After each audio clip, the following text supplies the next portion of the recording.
Many of you are well aware that the largest planet in our solar system has a vast array of satellites, each of which can be intriguing for research purposes. Among all of Jupiter's satellites, the so-called Galilean satellites, Ganymede, Callisto, Europa, and Io are considered the most prominent and well-known.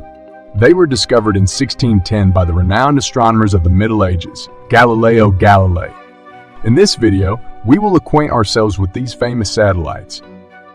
Ganymede is the largest satellite not only of Jupiter, but also in the entire solar system. In terms of size, it is 8% larger than Mercury, although it is slightly less massive. In June 2021, a research mission took place within 1,000 kilometers of Ganymede, and scientists are still deciphering what this encounter can tell us about this peculiar world. Two previous missions captured images of Ganymede, the largest satellite in the solar system. These were the Voyager 1 mission in 1979 and the Galileo spacecraft in the mid-1990s. However, some of these images were taken from less than ideal angles, leaving large white spots about which scientists had no information. Technologies have significantly improved since the launch of those missions.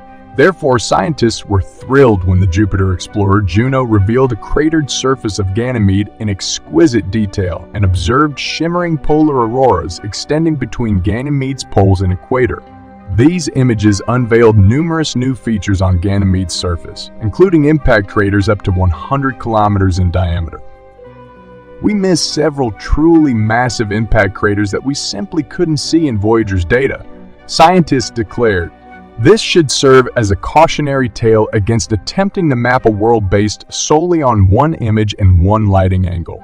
We missed this large 100-kilometer wide crater that is clearly visible in Junocam's data, and we missed another slightly less obvious one measuring about 110 kilometers. The images also revealed several smaller craters with widths ranging from 40 to 50 kilometers and numerous features that, according to scientists, could be the result of volcanic activity on Ganymede. We discovered features resembling calderas similar to those previously seen in other parts of Ganymede. Calderas are volcanic craters that were likely formed by cryovolcanoes erupting frozen water and gas from beneath the moon's surface. The quantity of these features observed in Juno's images indicates a much more intense volcanic activity on Ganymede than scientists previously expected. This certainly leads us to think that we have underestimated them so far, and there may be many more on Ganymede.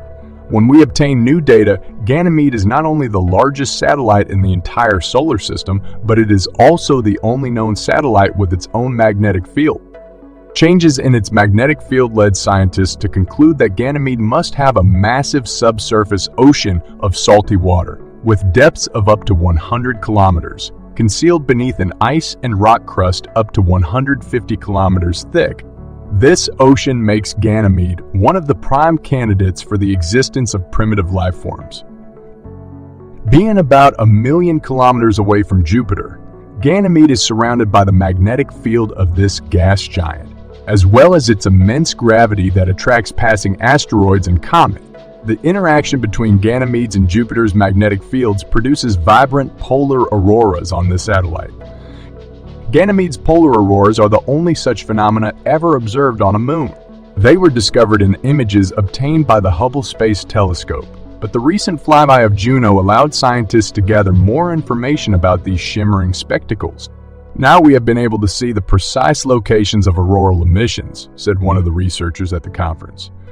"We were able to see the latitudinal extent of the polar aurora, and we see very sharp boundaries at the polar edges of both auroral ovals, whereas the emissions taper off more gradually as you move toward the equator. Therefore, future models will need to explain this." The end will be the main goal of the upcoming European mission to study the icy moons of Jupiter, whose launch is expected soon, planned for April of this year. Besides Ganymede, this is an automated interplanetary station designed to explore the Jupiter system.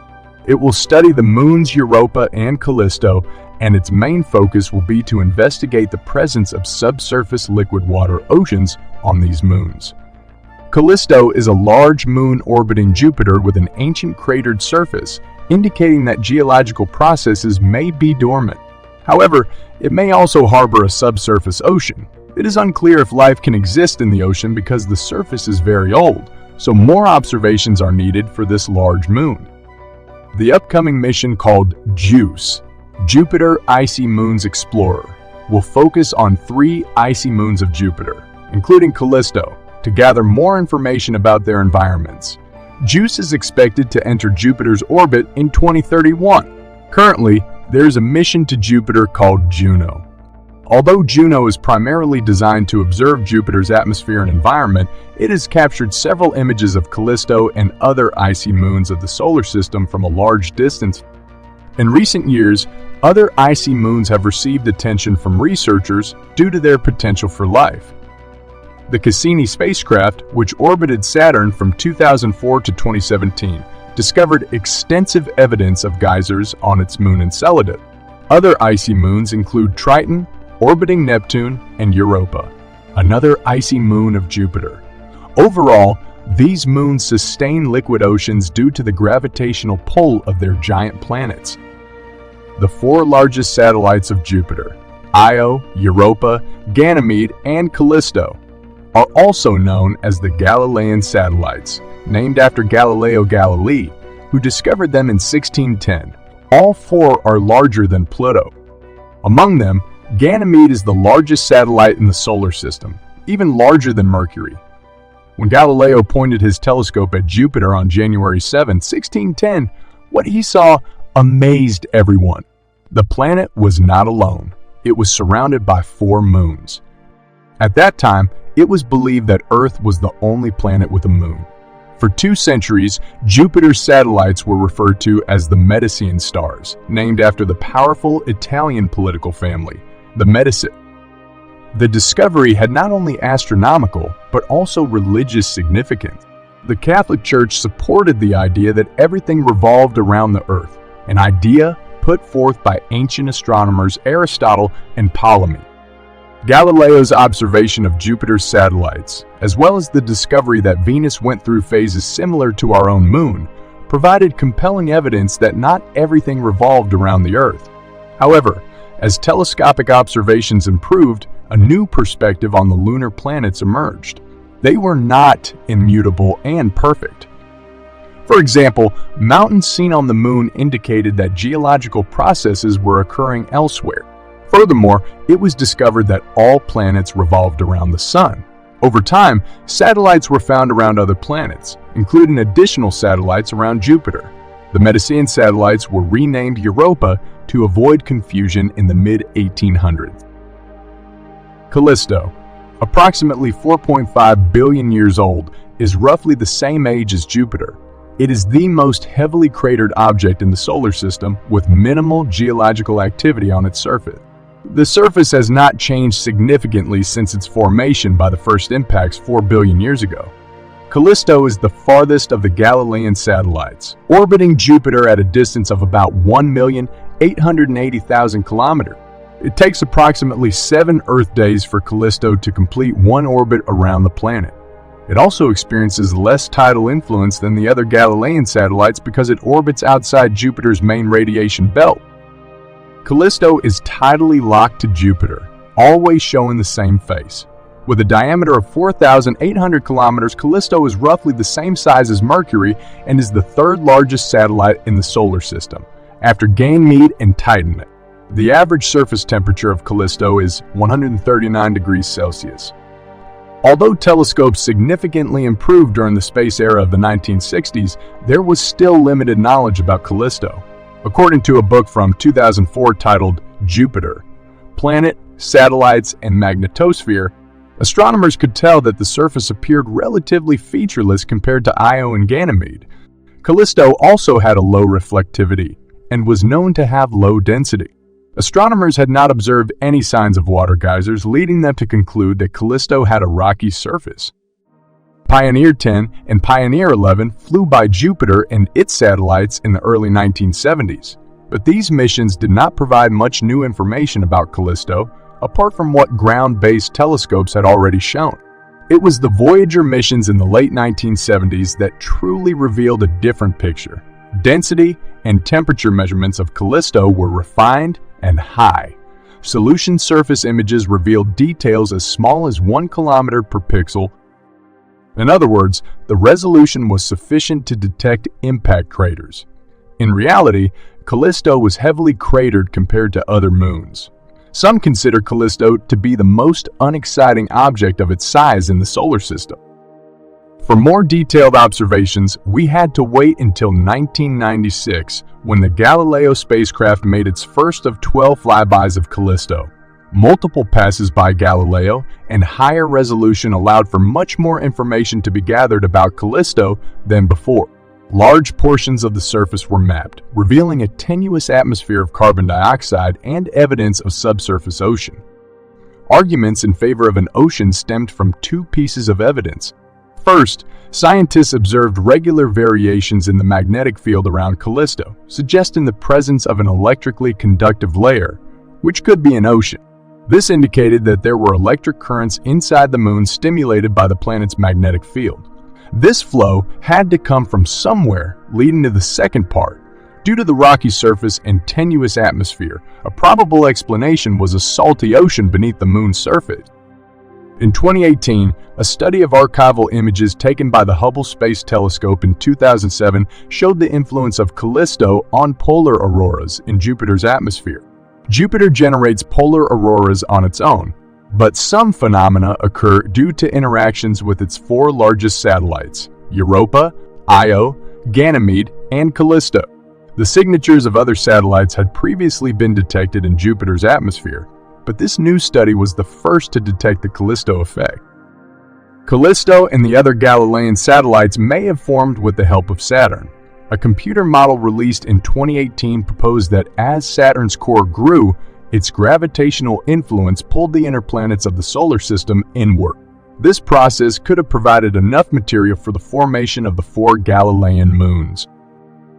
Recent scientific research includes modeling the interaction of Callisto's magnetic field with Jupiter and detecting atomic oxygen in its atmosphere using the Hubble Space Telescope.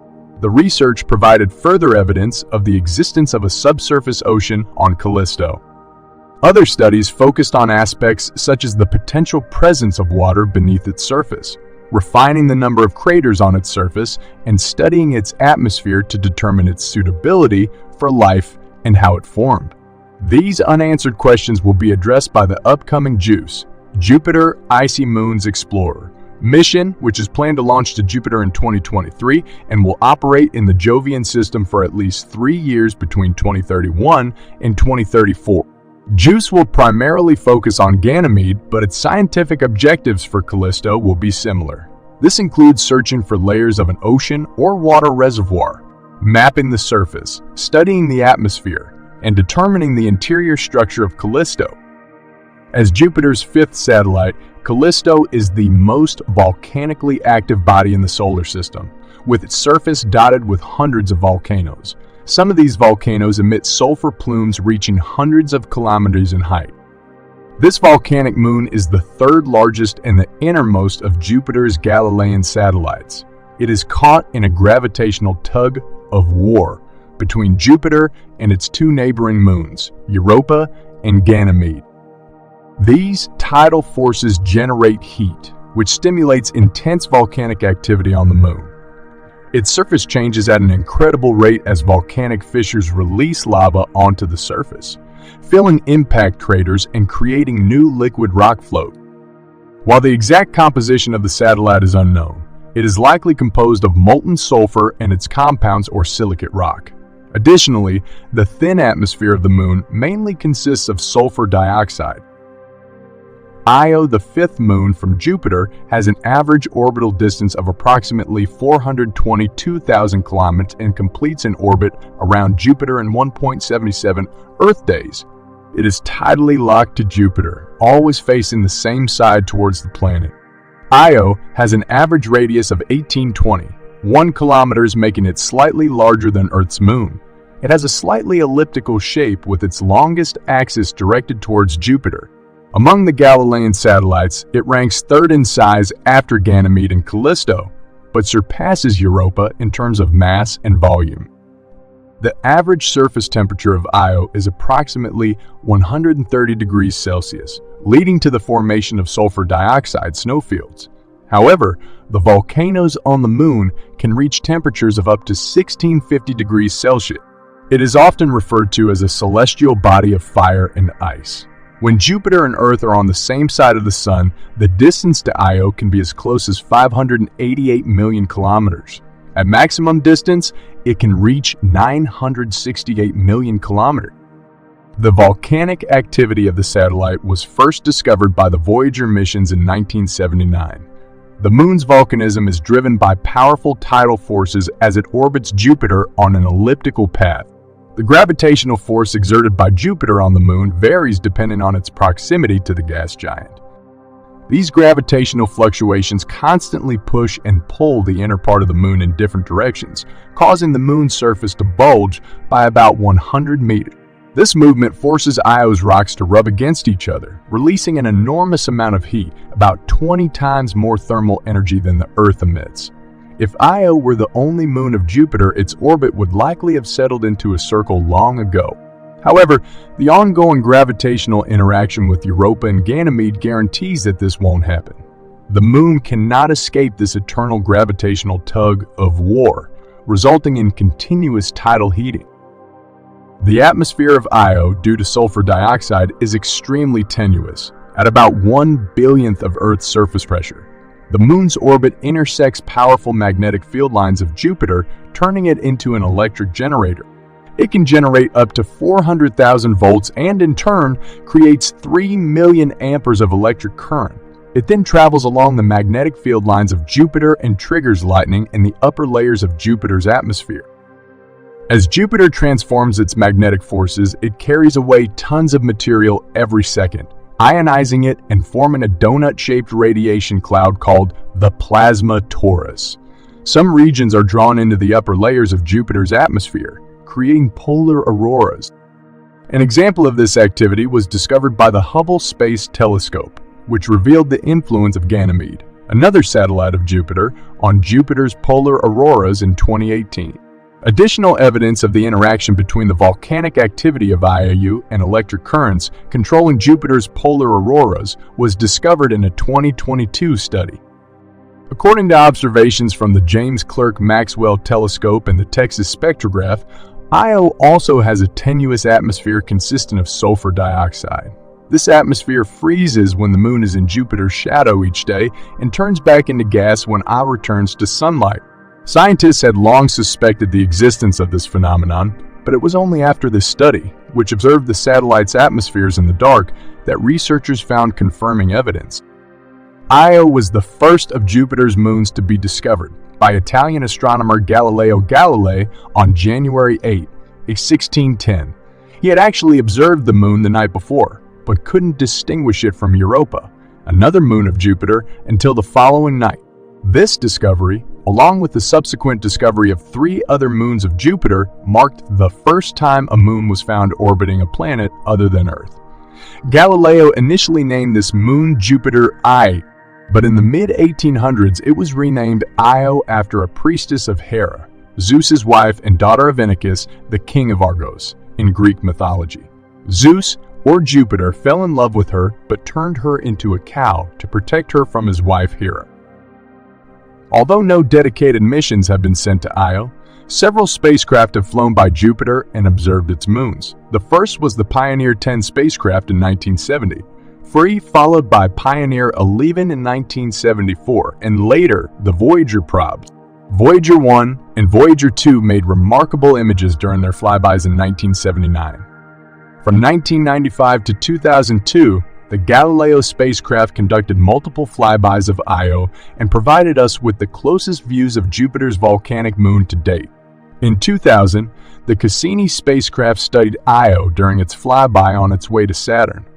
Although there are no specific missions planned exclusively for observing Io, the Juno spacecraft currently in orbit around Jupiter will fly as close as 300 kilometers to Io in December of this year, providing valuable information for further study of this volcanic moon. We can look forward to new information about Io's volcanism in December 2023 or early 2024.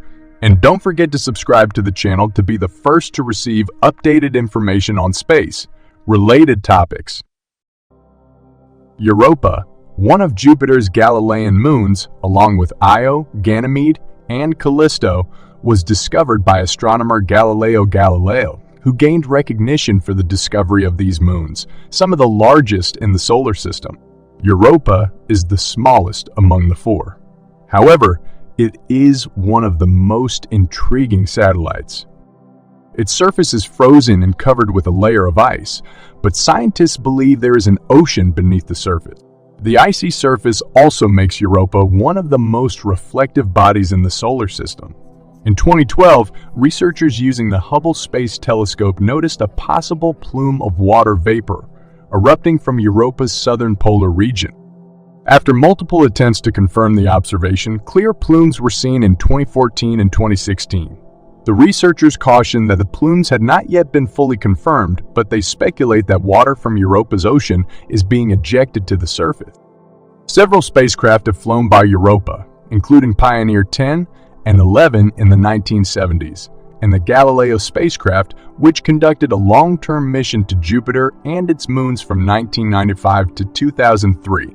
NASA and the European Space Agency are planning missions to Europa and other satellites that will depart from Earth in the 2020s. Galileo Galilei discovered Europa on January 8, 1610. It is possible that German astronomer Simon Marius also observed Europa around the same time, but he did not publish his observation. Therefore, the discovery is mostly attributed to Galileo. For this reason, Europa and the other three largest moons of Jupiter are often referred to as the Galilean moons. However, Galileo initially referred to these moons as planets of the Medici family in honor of the Medici family. It is possible that Galileo indeed observed Europa earlier, on January 7, 1610, but because he used a low-power telescope, he couldn't distinguish Europa from another of Jupiter's moons until later. Galileo's observations of Jupiter's moons, as well as his discovery that Venus undergoes phases similar to our moon, provided convincing evidence that not everything revolves around Earth. However, as telescopic observations improved, a new perspective on the universe emerged. The moon, like planets, were not immutable and perfect.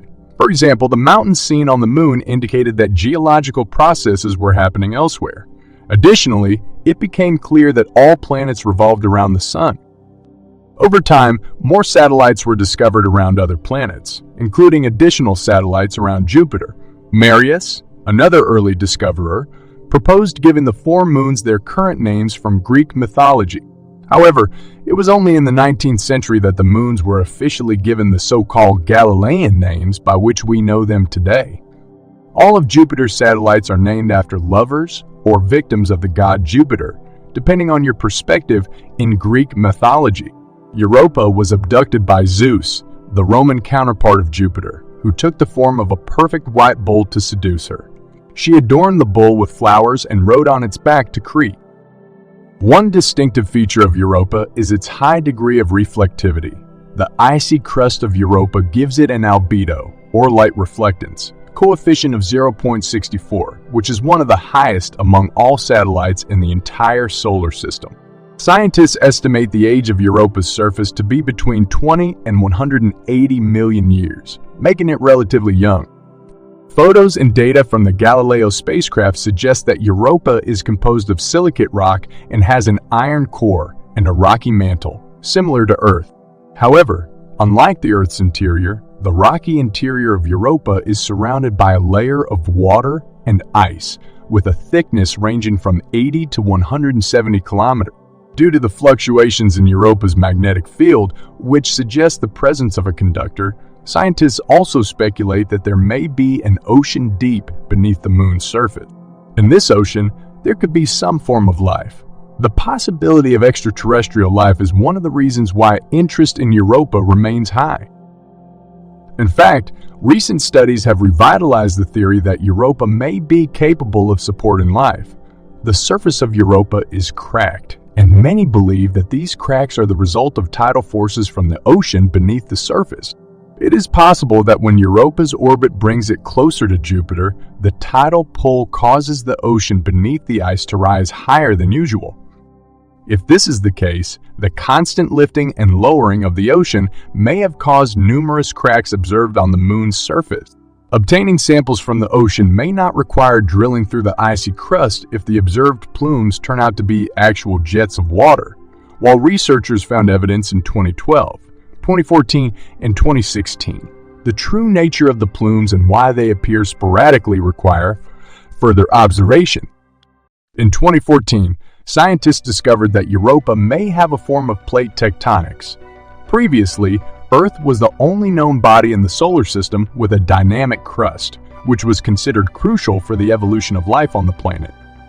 The presence of water beneath the frozen crust of Europa leads scientists to consider it as one of the best places in the solar system with the potential for life. It is believed that the icy depths of the Moon contain vents in the mantle similar to the oceans on Earth. These vents could provide the necessary thermal environment for life to develop. If life exists on Europa, it may have received a boost from comet deposits during the early stages of the solar system's existence. Icy bodies could have delivered organic material to the Moon. In 2016, a study revealed that Europa produces 10 times more oxygen than hydrogen, similar to Earth. This could make its potential oceans more conducive to life compared to other icy moons.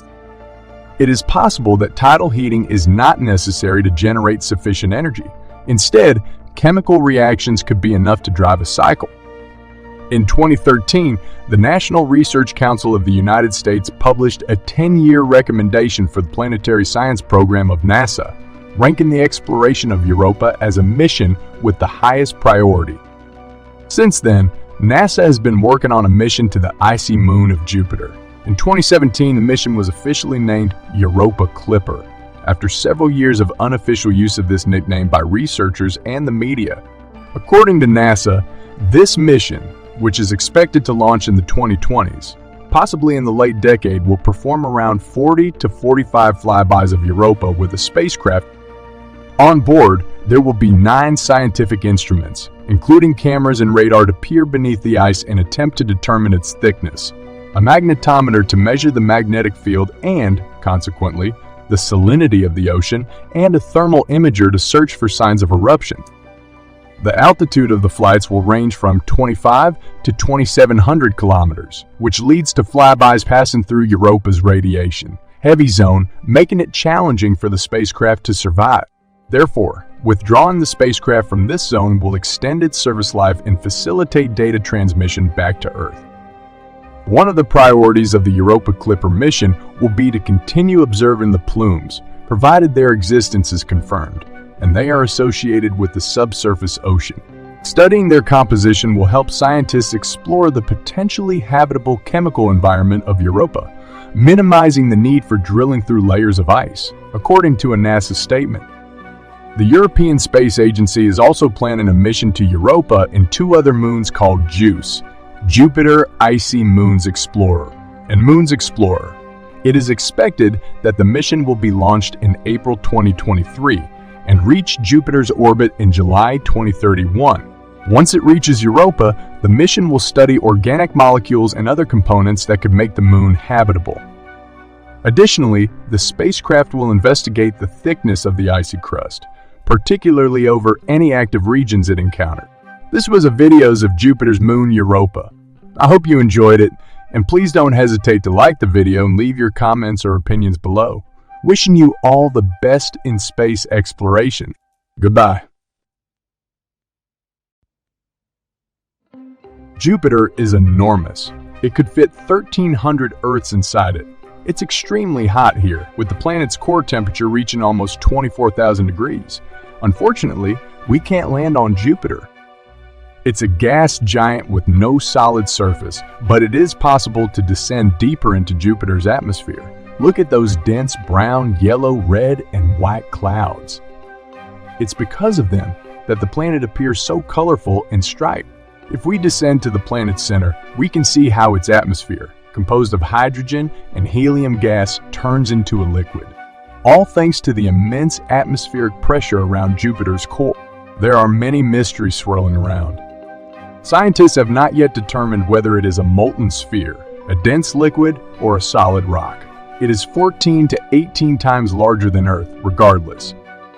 We came here to see the Great Red Spot, a massive atmospheric vortex raging in the planet's southern hemisphere. It is nearly 8 kilometers taller than the surrounding clouds and almost 1.5 times wider than our planet.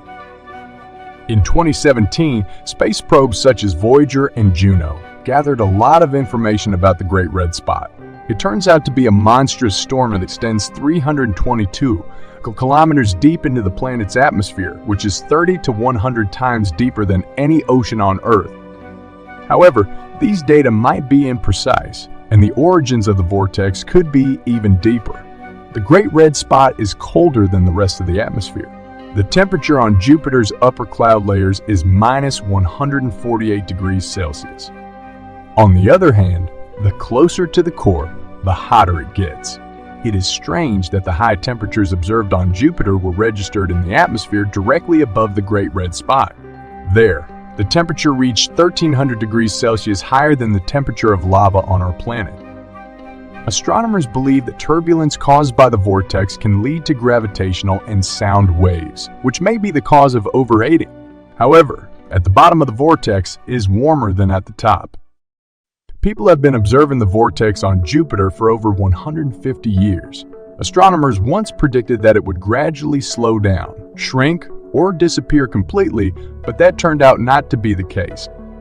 After analyzing all the data obtained with the help of the Hubble Space Telescope, scientists were perplexed when they discovered that the winds at the outer boundaries of the vortex gained speed. The changes amounted to no more than 2.5 kilometers per hour over the course of one Earth year, which is very small. However, despite this, it still holds great significance. The wind speed at the edges of the vortex can reach an incredible 645 km/h, faster than a tornado on Earth. But it turns out that if you were in the center of the Great Red Spot, the spectacle would not impress you because the wind speed there is much lower.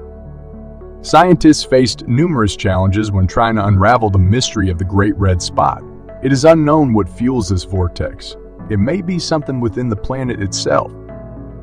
Being a gas giant, Jupiter lacks a solid surface, so there's no friction, the only phenomenon capable of weakening the vortex.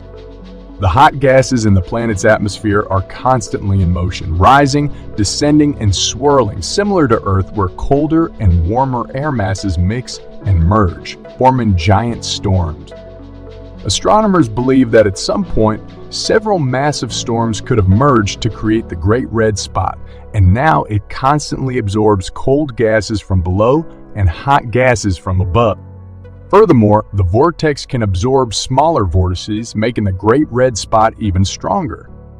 Unfortunately, due to the dense clouds on Jupiter, astronomers cannot see what is happening in the lower layers of the planet's atmosphere.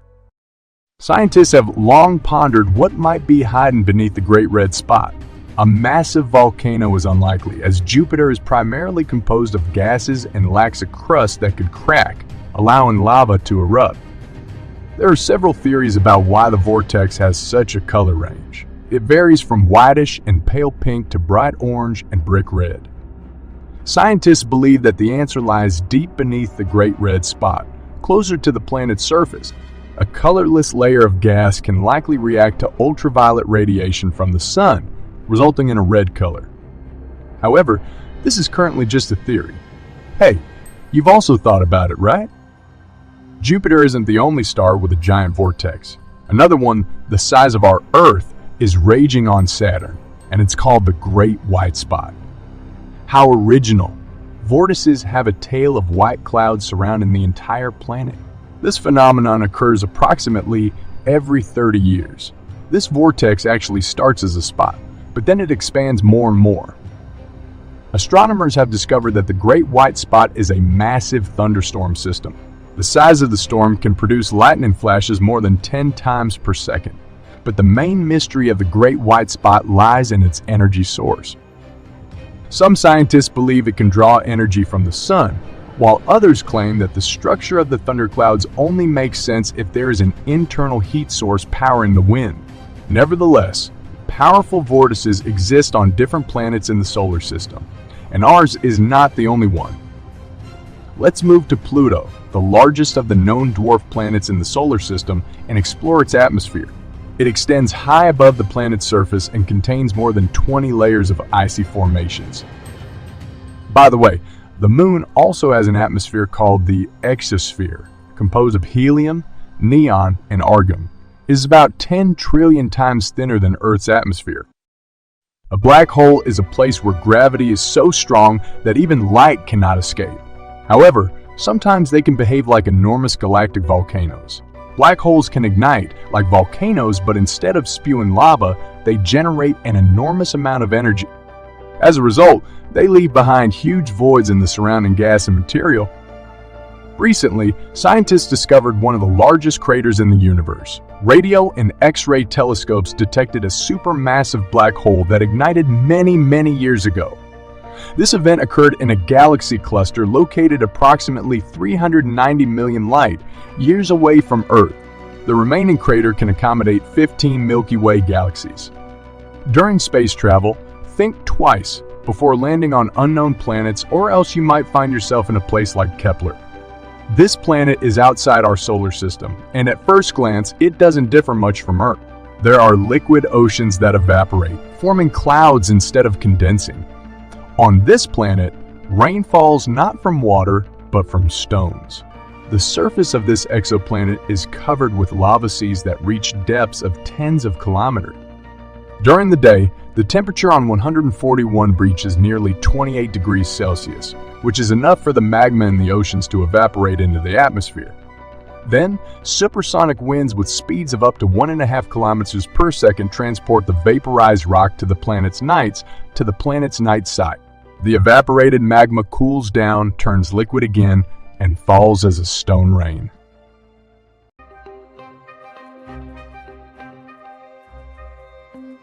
Space is a place of frighteningly vast distances.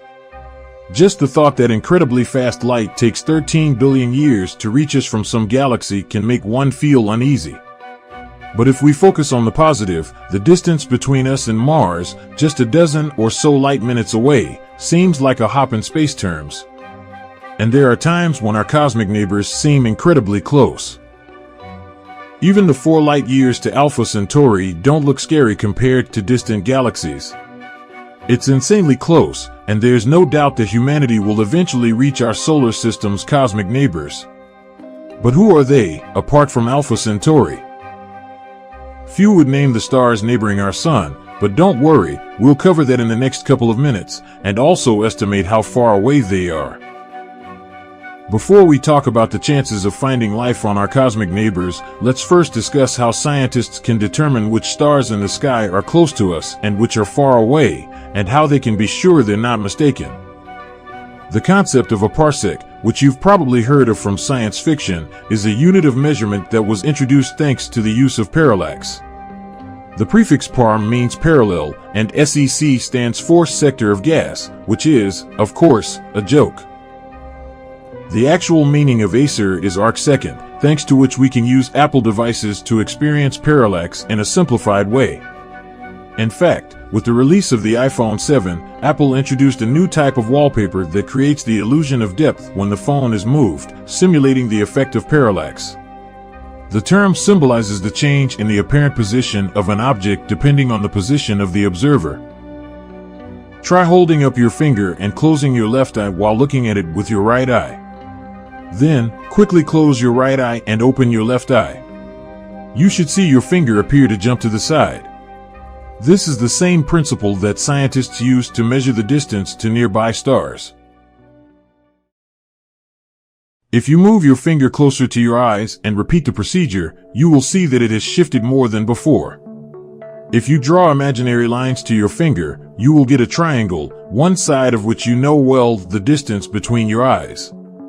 The two angles at which the eyes are looking at the finger are also known, and finding the length of the remaining side, which will be the distance to the finger, is a matter of time. And now, put reason and great scientists, whole generations of hard work and huge formulas on this scheme, and you will get a method according to which the distance to the objects was calculated with excellent accuracy. distances to thousands of stars, and even to the planets of our solar system, as well as the Sun itself, were initially determined using the parallax method. This method is based on observing how their position changes against more distant objects when viewed from different points or as the Earth rotates. It is not difficult to guess that objects that are too far away cannot be calculated using the parallax method, since we are limited by the diameter of the Earth.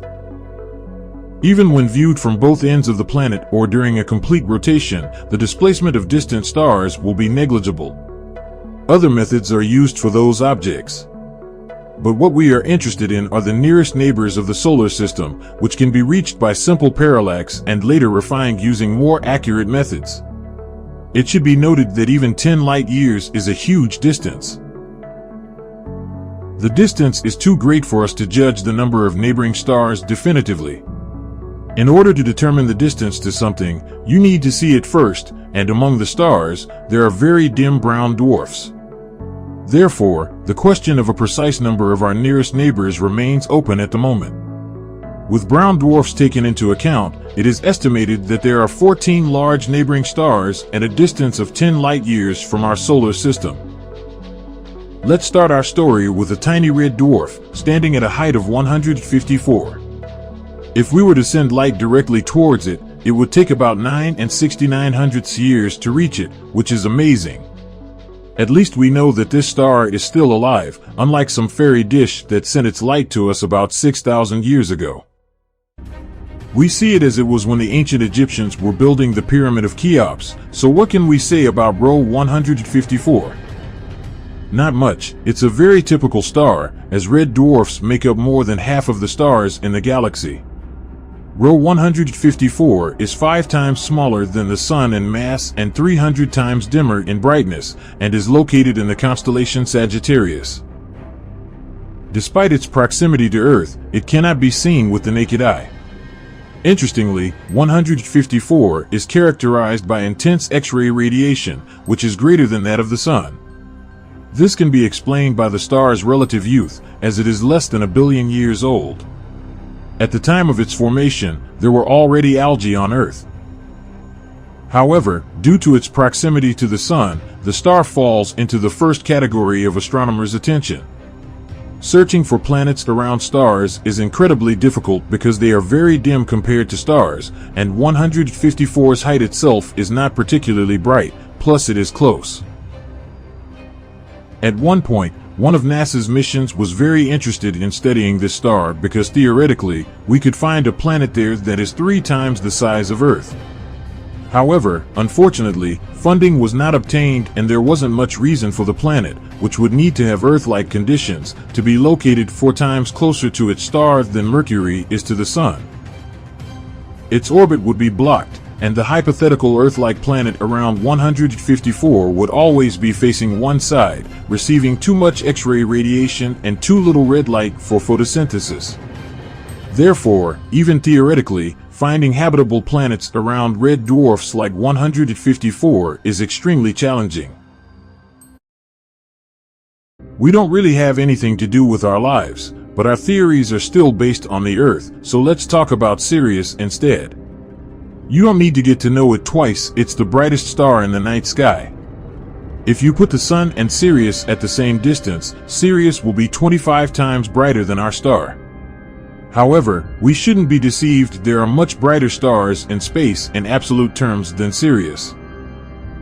For example, Rigel's luminosity is about 120,000 times higher than the Sun's. If you were to switch places between Rigel and Sirius in the night sky, Rigel would shine like a third of the moon. Nevertheless, Sirius is still a bright star. It is roughly twice as heavy as the Sun and almost twice as large as the Earth, so it has been known to humans since ancient times. It was worshipped in ancient Egypt, Babylon, and Greece, and that's where it all started. The name Sirius, which translates as shining, also refers to its location in the constellation Canis Major. According to legend, Sirius is the dog of Orion. The Romans even translated the star's name as Canicula, meaning little dog, because its morning visibility coincided with hot days, which later became known as dog days thanks to the star. Now, the word vacation is associated with the meaning of the word canicula, and school children all over the planet are happy to have it. What is this neighbor, located just 8.5 light-years away from us? Sirius is a great star of spectral class A1, and it has a tiny white dwarf companion, Sirius B, which astronomers jokingly call the puppy. This is really the case because Sirius B is 360 times dimmer than the Sun. However, it should be noted that there are much brighter stars in space than Sirius in absolute terms. Puppy is still well-fed, and in terms of mass, it is not inferior to our Sun, being one of the largest white dwarfs. However, this does not make the Sirius system particularly unique. There is every reason to believe that systems with two stars are more common in space than single stars, and our introverted Sun is a typical resident of the universe. If there is potential for life in this system from our point of view, then a terrestrial planet and conditions for liquid water would need to be located far from Sirius, as far as Jupiter is from the Sun, which is 4 times farther than the Earth is now. The year would last about 6 years, which is not the worst thing, but the worst is that Sirius emits much more ultraviolet radiation than the Sun. It is possible to forget, and therefore there are questions about ordinary free oxygen, and the weight of the Sirius puppy will also affect the orbit, and therefore the stability of conditions on the planet. In general, everything is very bad, and from the point of view of real research, even worse. Sirius is very bright, and despite its proximity to the Sun, it is very difficult to find a planet near it. Current scientific achievements allow us, in theory, to find only a planet with a mass of 510 Jupiters at a distance of 25 times farther than the Earth from the Sun. In 2008, such a test was conducted, and the result was predictable negative. Some scientists still believe that Sirius is not a binary triple star, and we still cannot conclusively refute them. Hubble tried to find another brown dwarf or some huge Jupiter, but he could not, although the theoretical calculations as a whole allow for the possibility of stable orbits within the system. Perhaps in the near future, we will study Sirius better, as it slowly approaches the Earth, and in the next few tens of thousands of years, it will shine even brighter. However, the distance will increase again, but we can say for sure that for another couple of 100,000 years, Sirius will be the brightest star in the sky, unlike our next neighbors. Wolf 359 is an insanely dim red dwarf.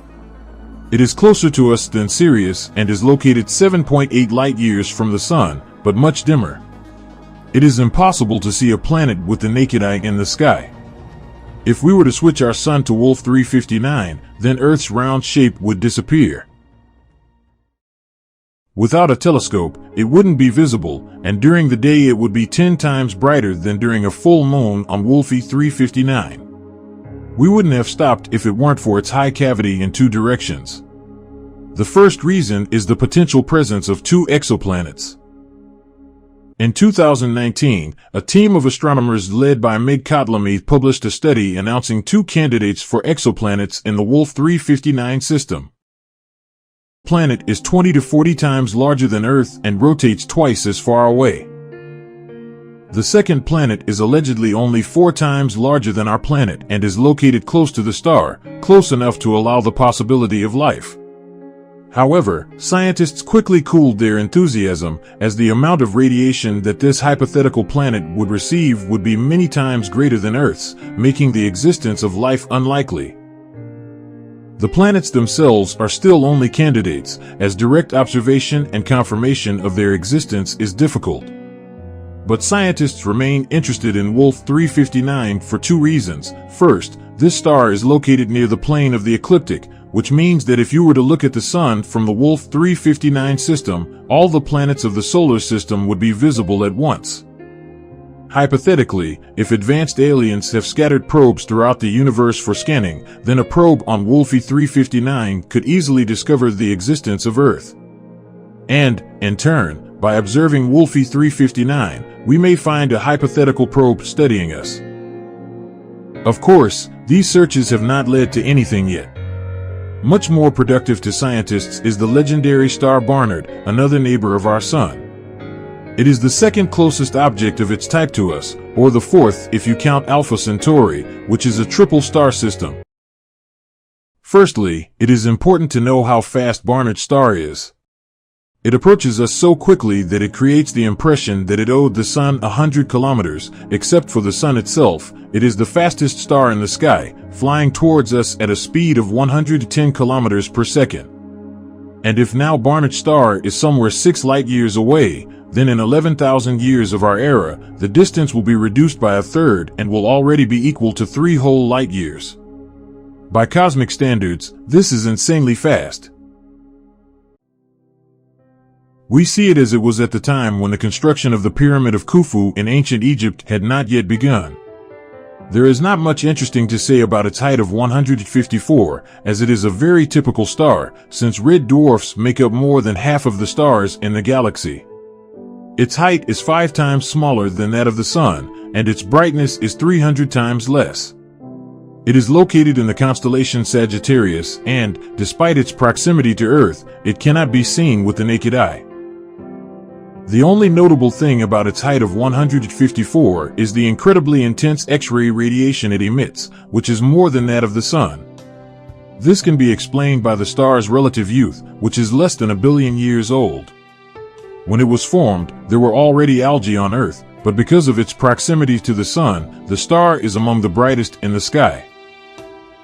In addition, it has X-ray radiation and is a bit lazy and slow-moving old guy, but this doesn't negate the fact that the temperature on the surface of this star, belonging to the red dwarf Barnard, is almost 3,000 degrees. It's worth respecting at least because, due to its proximity, it has become almost a standard in studying stars of this type. It's quite difficult to study them because they are dim and heavy, but it's slightly easier to search for planets than it used to be. Peter van de Kamp announced the discovery of 2 planets orbiting Barnard's star in 1960. The first planet was similar in mass to Jupiter, while the second was only half as large. However, Peter couldn't find confirmation of his discovery, even though he tried very hard. The Hubble telescope helped to clarify that planets with a mass greater than 5 Earths cannot orbit Barnard's star. It seemed that there was no hope left, but in 2018, an international team of astronomers announced that they had found a planet about 3 times the size of Earth, orbiting Barnard's star at more than twice the distance that Earth orbits the Sun. However, despite the accuracy of the calculations, Barnard's planet B still remains a candidate, although its existence was also confirmed in 2021. Furthermore, most astronomers give a 90% chance of potential life on a potential exoplanet. However, even if the planet is twice as close to its star as Earth is to the Sun, it will receive extremely little heat due to the coolness of the star. Sometimes the temperature on a hypothetical exoplanet is unlikely to be higher than -170 degrees. In general, the prospects for life are bleak with the other neighbors of Earth that have potential for life. However, the mighty system of Alpha Centauri, consisting of 3 stars, comes onto the scene, located about 4 light years away from the Sun. 2 of the 3 stars in Alpha Centauri A and Alpha Centauri B, are of great interest as they are very similar to our Sun. Alpha Centauri A shines 1.5 times brighter and is slightly larger than our Sun, while Alpha Centauri B is slightly smaller than the Sun and shines half as much. The entire Alpha Centauri system is slightly older than the Sun, and visually the 2 large stars merge into one when observed from Earth. This is not surprising since they orbit each other at an average distance of only 24 times the distance between the Earth and the Sun. If the Sun were replaced with another star, in moments of closest approach, the star would be separated by a distance equal to that between the Sun and Saturn. The third member of the star system, Proxima Centauri, is a true runt. It is only 1.5 times larger than Jupiter and is a red dwarf. Even Barnard's star looks like a giant against its background. Proxima Centauri is also actively studied, but it is the 2 older sisters, Alpha Centauri A and B, that really excite scientists. They have been studied extensively, even peering into their atmospheres and finding similarities to the Sun, and conducting some of the most precise calculations of possible planetary and life presence. Many simulations were conducted and they conclusively ruled out the presence of giant planets. This is not surprising since two of the three stars are so close together, and Jupiter would face a sad fate between their gravitational influence. However, simulations showed that both stars have a so-called habitable zone, which is an orbit where theoretically stable planets with liquid water can exist. Unfortunately, due to the brightness of the stars, even taking into account the insane proximity of the Alpha Centauri system, it is difficult to say anything. In 2012, European astronomers claimed to have found an exoplanet around Alpha Centauri b, but its existence was disproved 3 years later. The situation is slightly better for the larger star, Alpha Centauri A. In February 2021, a candidate exoplanet was found there that is remarkably similar in size and orbit to Earth. It will be verified by the James Webb Telescope, and we still have yet to learn the outcome. However, the true king in this scenario is quite unexpected. In the search for life, the collapse of the Proxima Centauri system is not surprising. On the one hand, as we mentioned before, it is slightly easier to find planets around dim stars. However, the exoplanet discovered there in 2016 is astonishing. It is also almost identical in size to Earth, but its year lasts only 11 days, which means it is much closer to the star.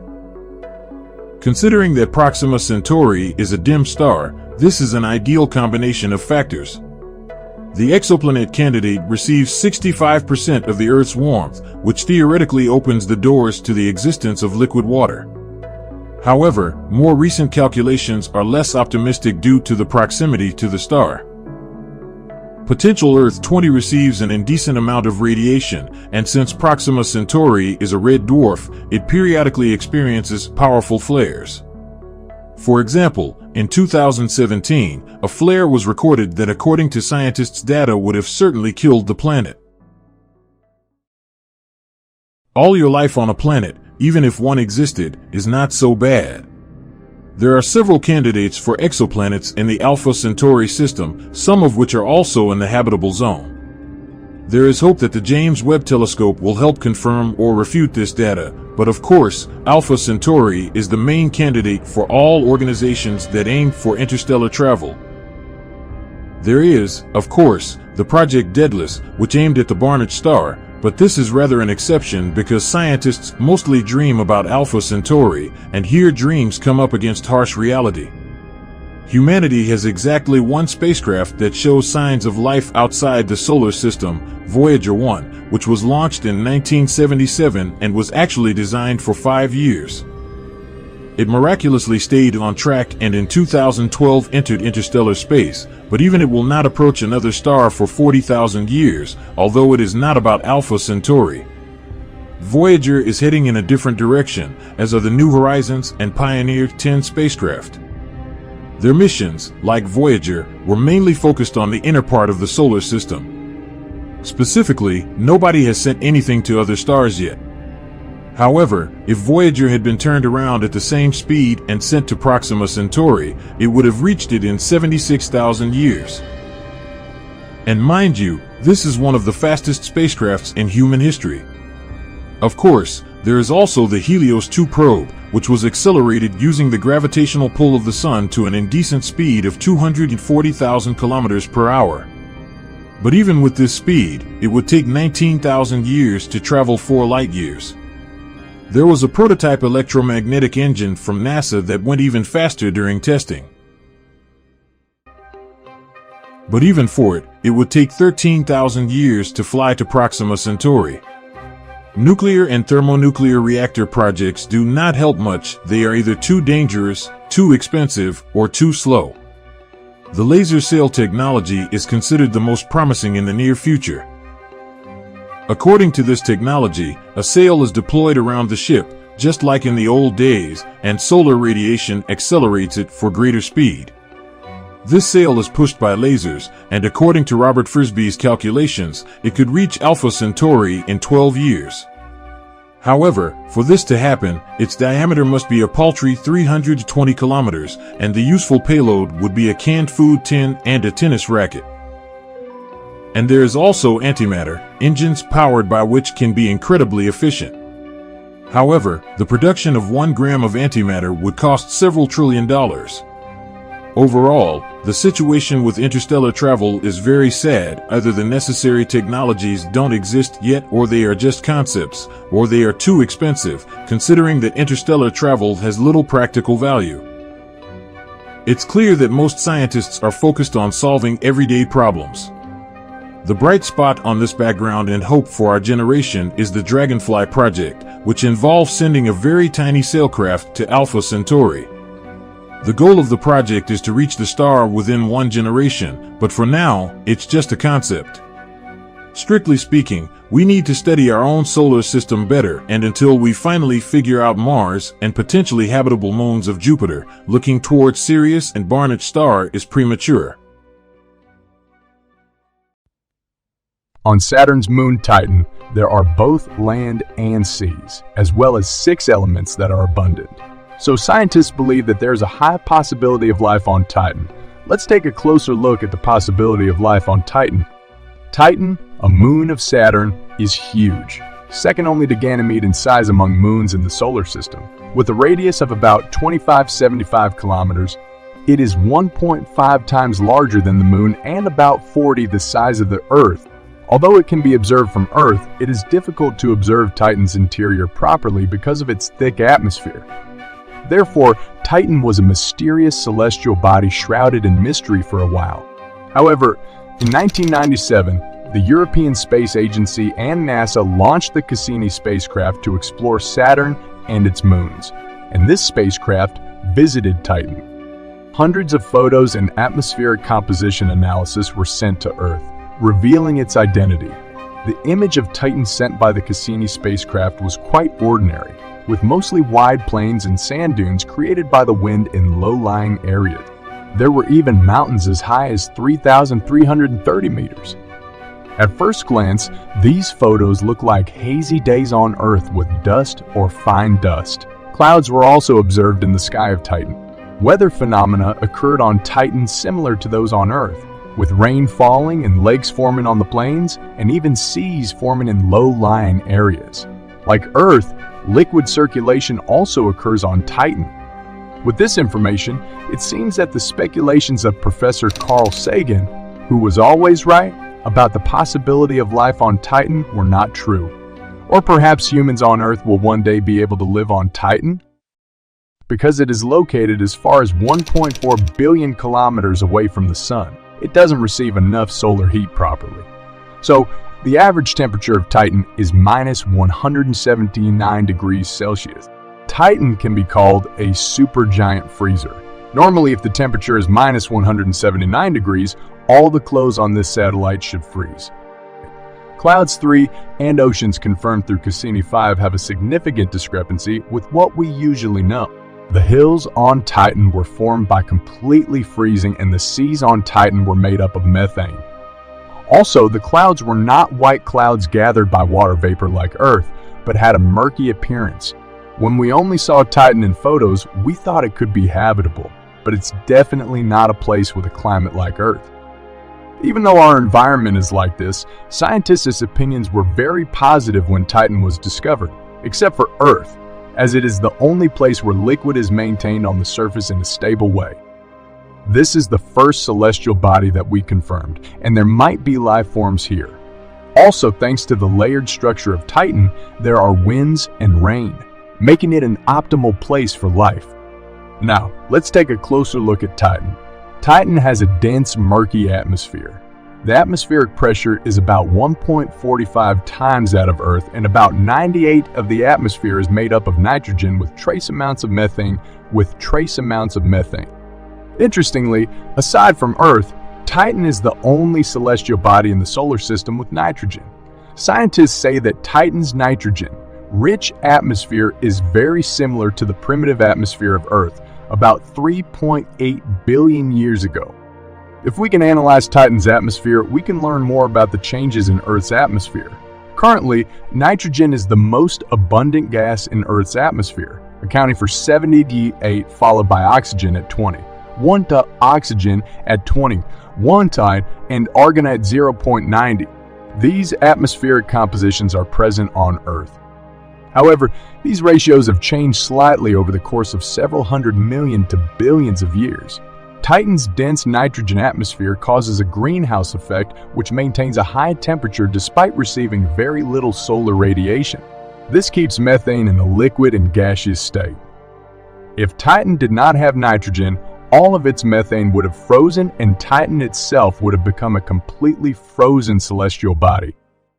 Amazingly, the study of Titan has even led to the discovery of some unique molecules that are essential for life formation, such as cyclopropenthenylidene, which is composed of carbon and 2 hydrogen atoms. This molecule is an important building block for life and also serves as food for other organisms. Although cyclopropenthenylidene is difficult to pronounce and understand, it is a crucial substance that cannot be overlooked in the formation of life in the universe, and has been observed occasionally in interstellar matter. However, except for Titan, there's been no discovery of such compounds in other celestial bodies, so it's really amazing and remarkable. Cyclopropenthenylidene, composed of 2 carbon atoms and 2 hydrogen atoms, has been discovered in Titan's atmosphere using the ALMA radio telescope by NASA's research team. The discovery of this molecule, which is difficult to pronounce and has caused quite a stir, is an essential component of the formation of living organisms and can also serve as food for other organisms. Although it has occasionally been observed among interstellar substances in the universe, it has never been found in any other celestial body until now, except for Titan. This is really remarkable, especially considering that it has only been found in 2 places: Titan, which is similar to the primitive Earth environment, and some other celestial body. Moreover, many benzene compounds have also been detected. These compounds play a role in the formation of complex organic matter. In addition, there are other compounds such as argon and carbon monoxide in the atmosphere of Titan, which is conducive to the formation of organic matter during its evolution. It is an environment where organic matter formed during its evolution is fallen like light snow. There's one more fact to note about Titan. It is that 82% of its surface is covered with organic matter. According to Dr. Rosalie Lopes, a NASA scientist, more than 82% of Titan's surface is composed of organic matter that has fallen from its atmosphere and has been transported by winds. This means that Titan's organic matter is very abundant, which suggests the possibility of the existence of living organisms. This is an exciting discovery that raises the possibility of the existence of microbial or other life forms. If such life forms were present, there would be abundant sources of food. Another important fact is that there are oceans on Titan. Prior to this, lakes were discovered on Titan, but now it has been revealed that there are oceans as well. If the liquid in these oceans seeps into the subsurface, it could provide sufficient conditions for the birth of life.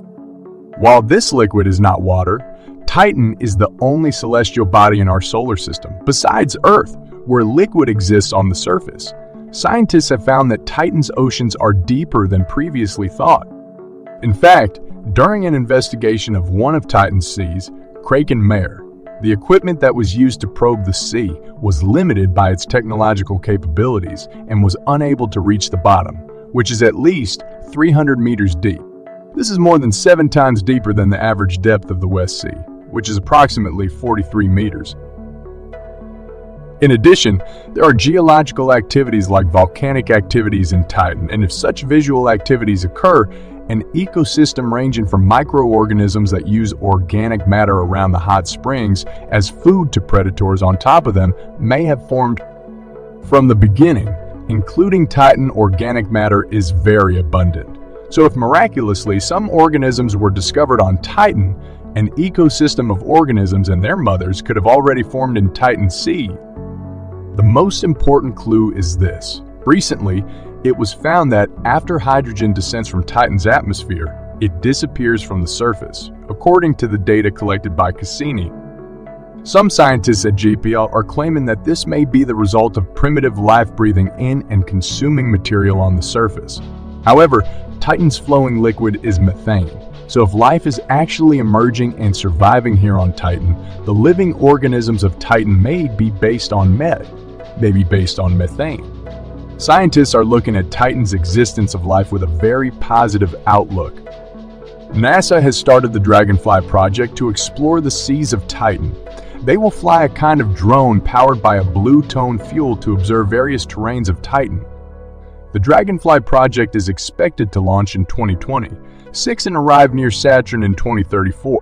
They plan to use a parachute to land on Titan when the weather is favorable and then switch to flight mode to explore and collect samples. Previously, Genius explorations were mostly conducted using ground vehicles, but this method had limitations in mobility, so the goal is to easily explore multiple locations. I will go crazy with my child's drone to explore. The target distance and time for the exploration are about 2 years, 7 months, and approximately 175 km. This distance is twice the distance traveled by all Mars rovers so far. NASA hasn't made a final decision yet, but they say they could send a 1-ton submarine to Titan. The purpose would be to explore the largest Krakenmare Sea on Titan, which has a fairly deep depth from the beginning. A submarine would be 10 times better than a drone to explore it. If we explore the liquid methane ocean with a submarine, we could thoroughly examine the ocean floor.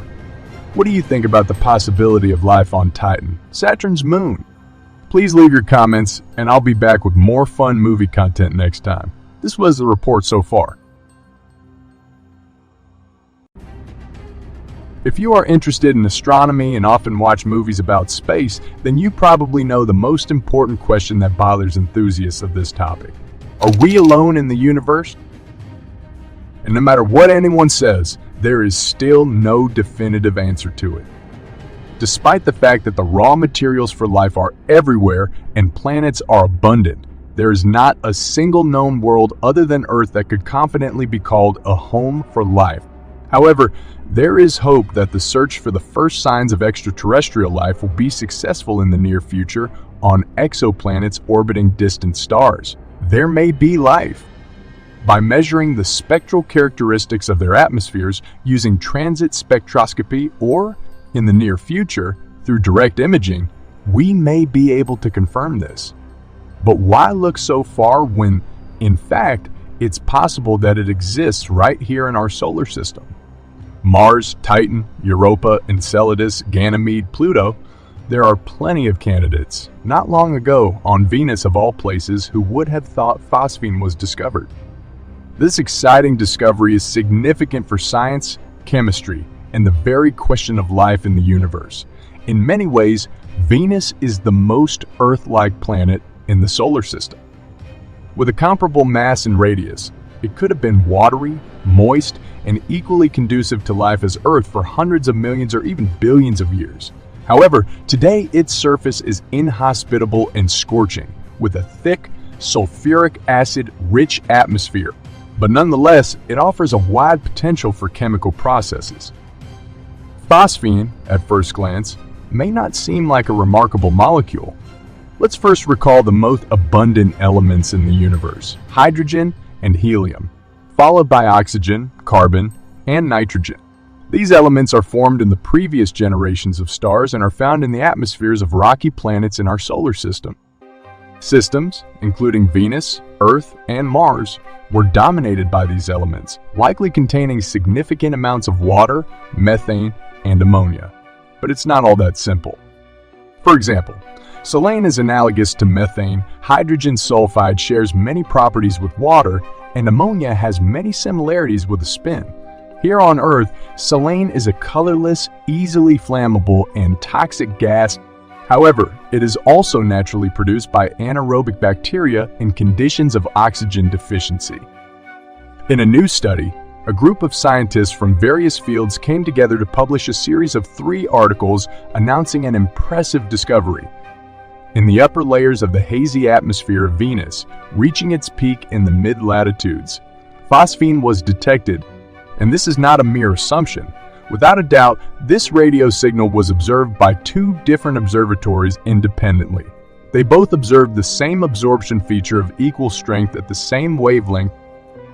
Venus is a well-known natural emitter, and phosphine creates a distinctive dip in this emission due to its presence.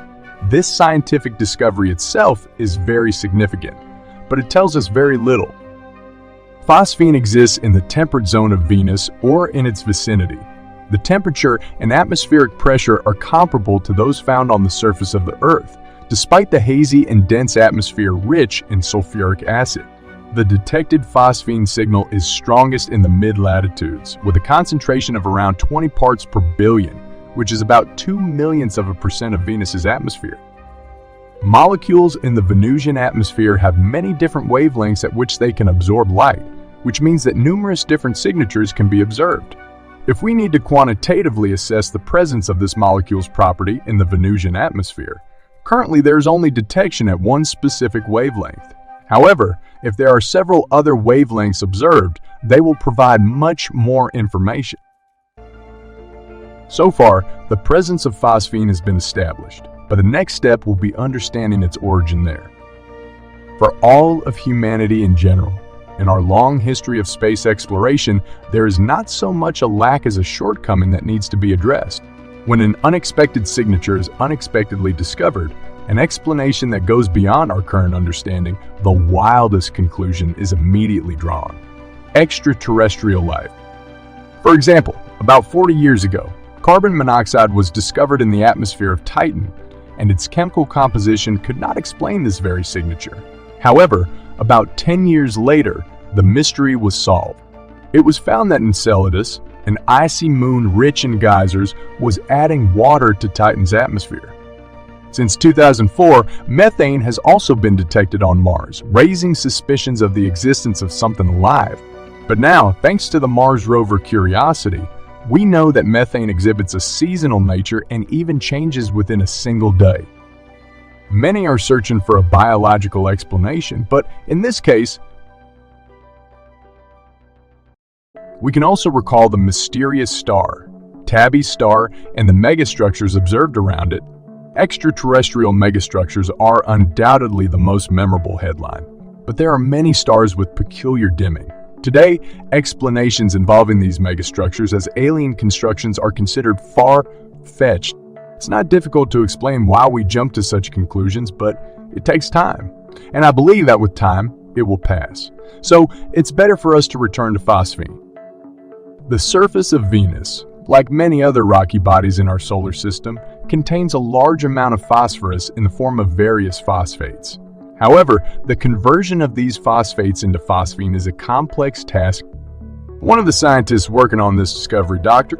William Baines, described in detail 3 possible pathways for this conversion: photochemical processes induced by solar radiation in the upper layers of Venus's atmosphere, chemical processes resulting from thermodynamic effects in the lower layers of the atmosphere, or geochemical processes resulting from chemical reactions on the surface.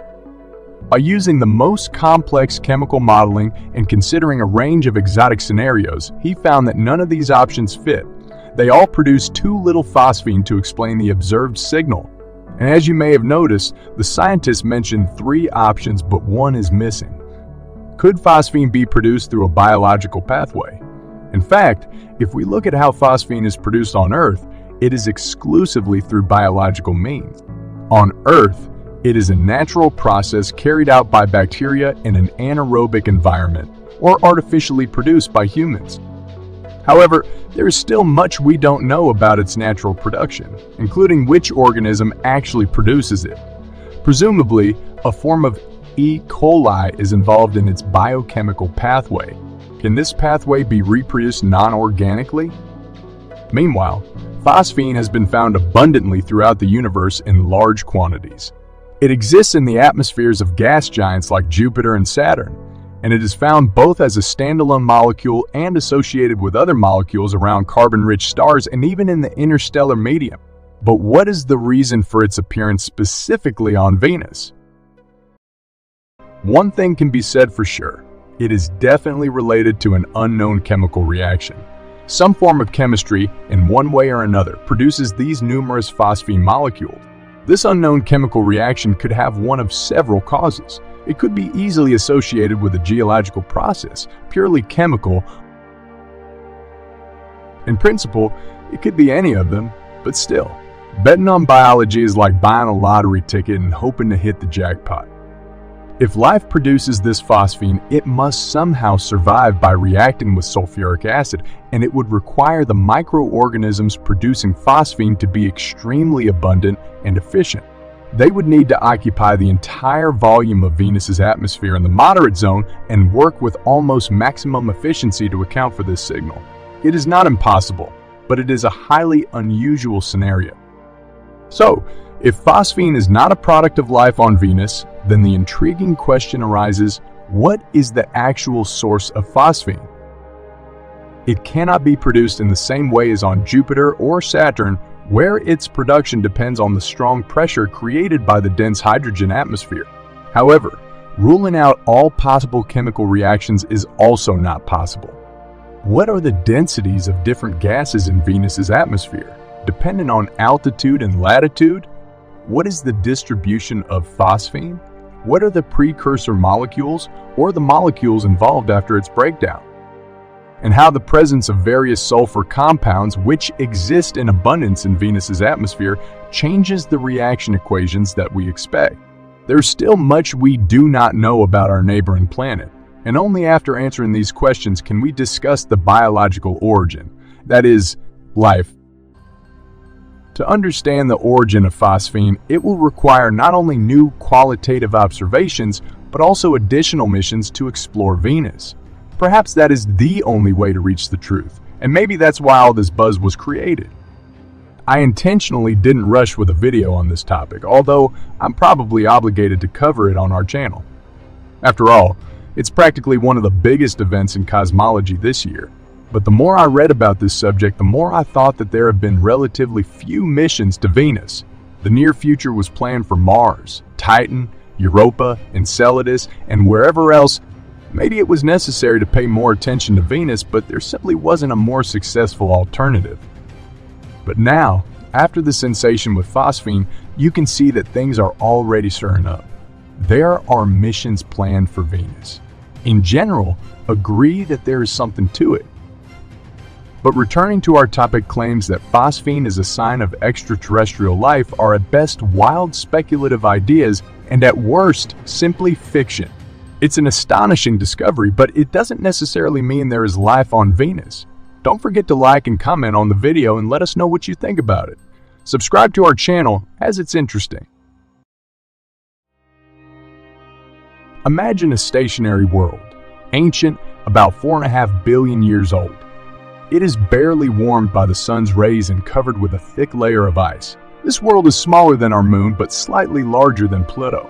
Its name is Europa, the sixth moon of Jupiter and one of the largest satellites in the solar system. But what is most interesting about this distant place is that it may harbor life. According to astronomers, Europa is considered one of the most promising places in the solar system to search for new forms of life, all because it has a vast ocean of salty water, ranging in depth from 60 to 160 ken. It is hidden beneath a layer of ice with a thickness of 16 to 30 ken, but it is still potentially suitable for life. Astronomers claim that water erupts from cracks in the icy crust and is ejected, making it potentially suitable for life. Of course, reaching such a deep environment will not be easy for missions. On the other hand, scientists already have evidence that there are much smaller bodies of water, likely located much closer to the surface of the moon. They could be situated less than a kilometer beneath the ice. This news brings two positive aspects. Firstly, it increases the chances of life existing on Europa, and secondly, if true, it will make it easier for future missions to search for these life forms.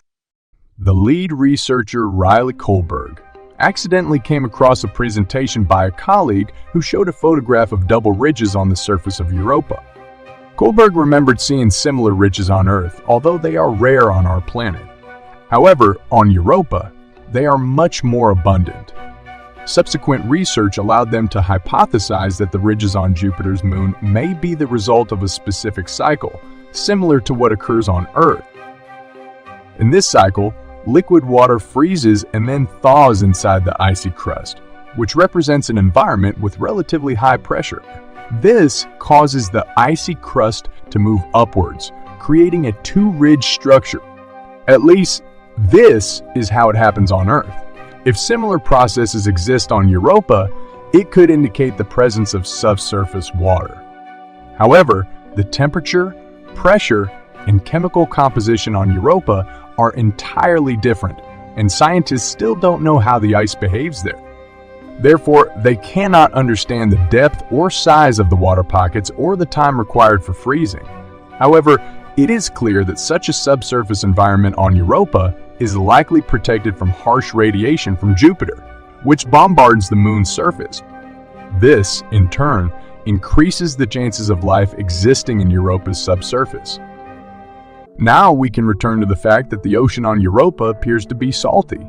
The red streaks on the Moon's surface may have that color due to their chemical composition. Most likely, they represent a frozen mixture of water and salts. This is quite unusual because this composition does not correspond to any known substance here on Earth. As for the yellow patches on Europa's surface, they may be caused by the presence of sodium chloride. This substance is known to us as salt. Scientists have tried to recreate the conditions on Europa in the laboratory and found that by combining water, table salt, low temperatures, and high pressure, they could obtain a new form of solid crystals.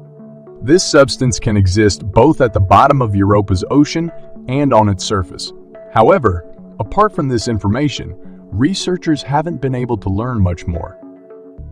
We can only hope that we will find answers to some of these questions around 2030. It is around that time when the Europa Clipper mission planned by NASA may reach Europa.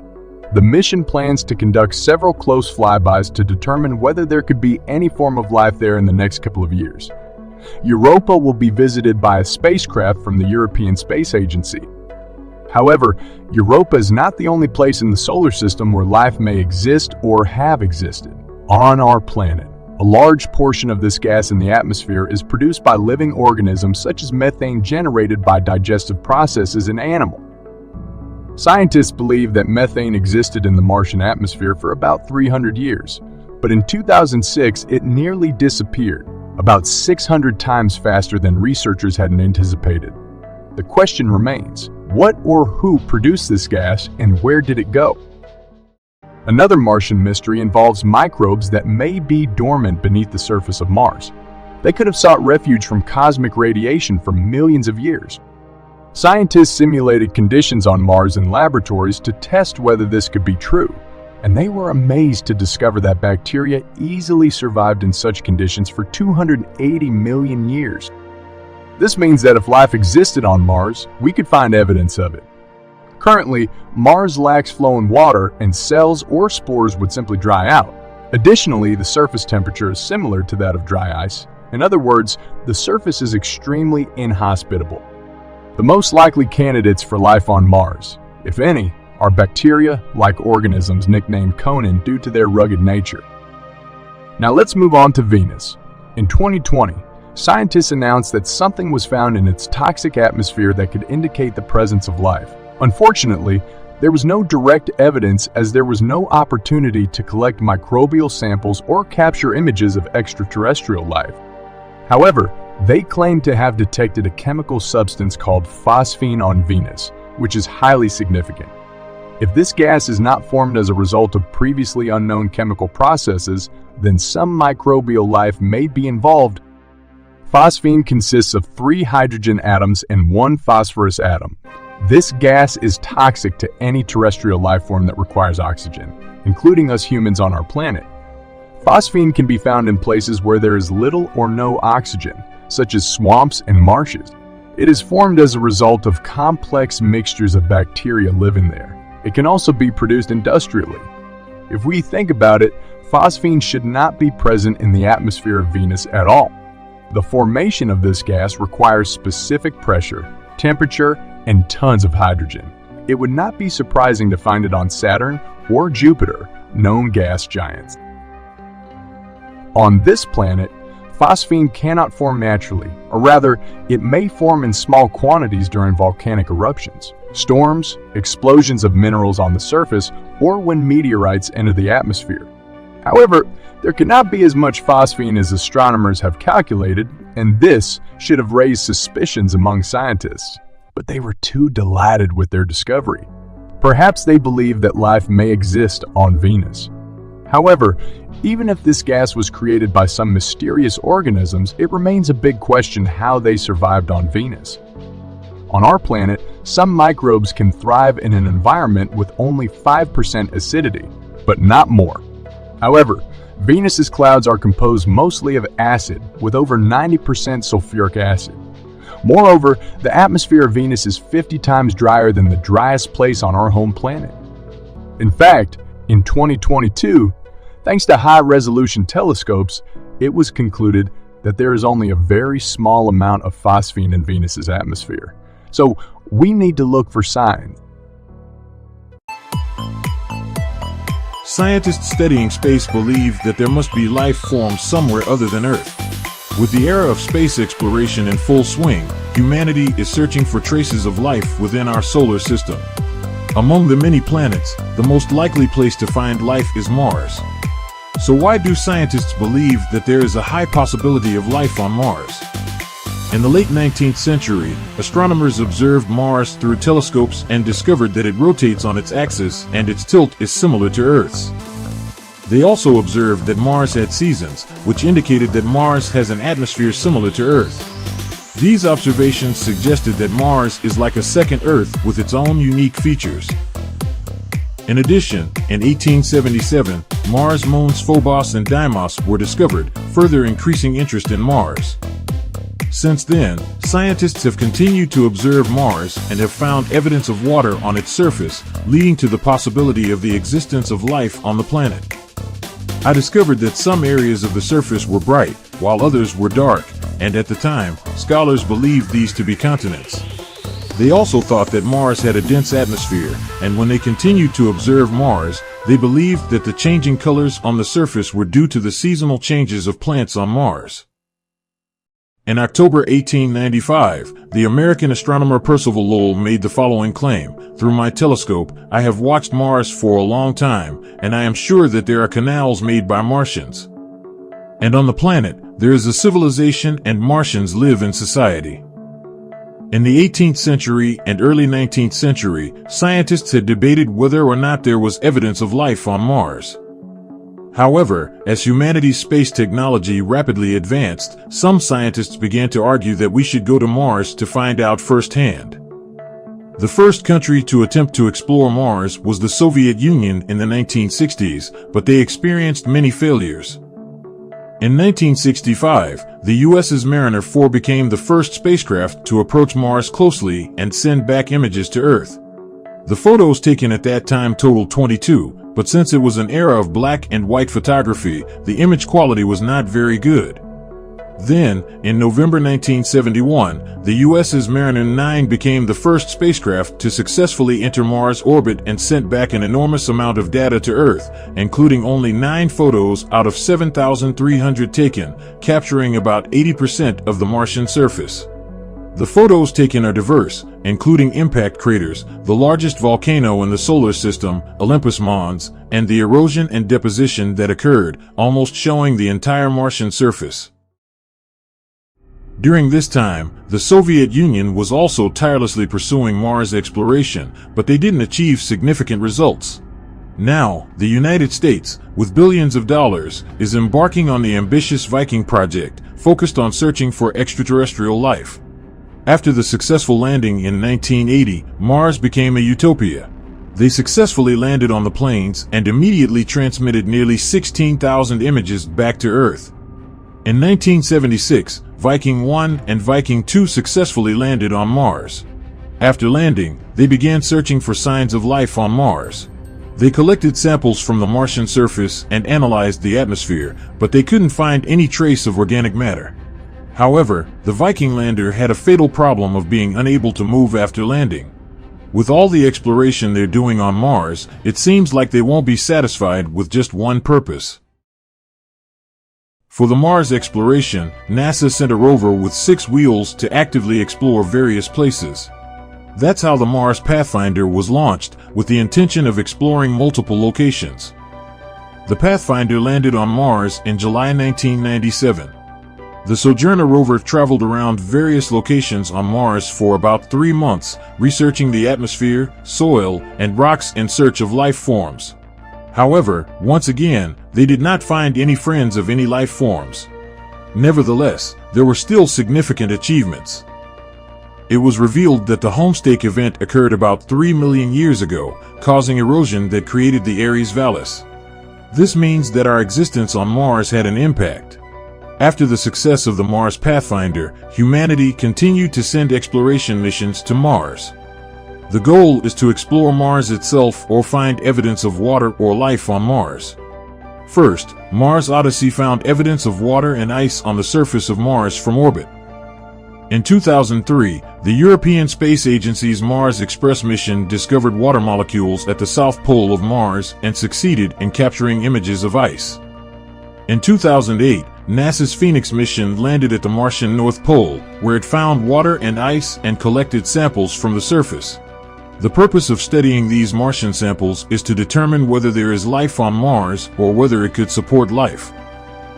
Next, the Q-City mission discovered that methane levels on Mars vary significantly with the seasons. On Earth, methane is mostly produced by animal waste or the decay of organic matter. Therefore, methane is a powerful indicator of life. Of course, methane could also be produced geologically. Currently, researchers are actively studying where this methane comes from and whether it is produced geologically or by living organisms. Humans have sent dozens of Mars probes so far, but we have never found any signs of life or even traces of it. Why is there no life on Mars? First of all, it is very unlikely for Mars to be habitable. Its mass is only 1/10 that of Earth and its gravity is only 1/3 that of Earth's. If a 70 kilograms person goes to Mars, their weight would become only 26 kilograms. Because of the weak gravity, Mars cannot hold on to its atmosphere, which gradually escapes into space. Second, Mars is much colder than Earth and its magnetic field is very weak, only 1/8100 of Earth's. With such a weak magnetic field, Mars cannot block the solar wind, which causes the atmosphere to disappear.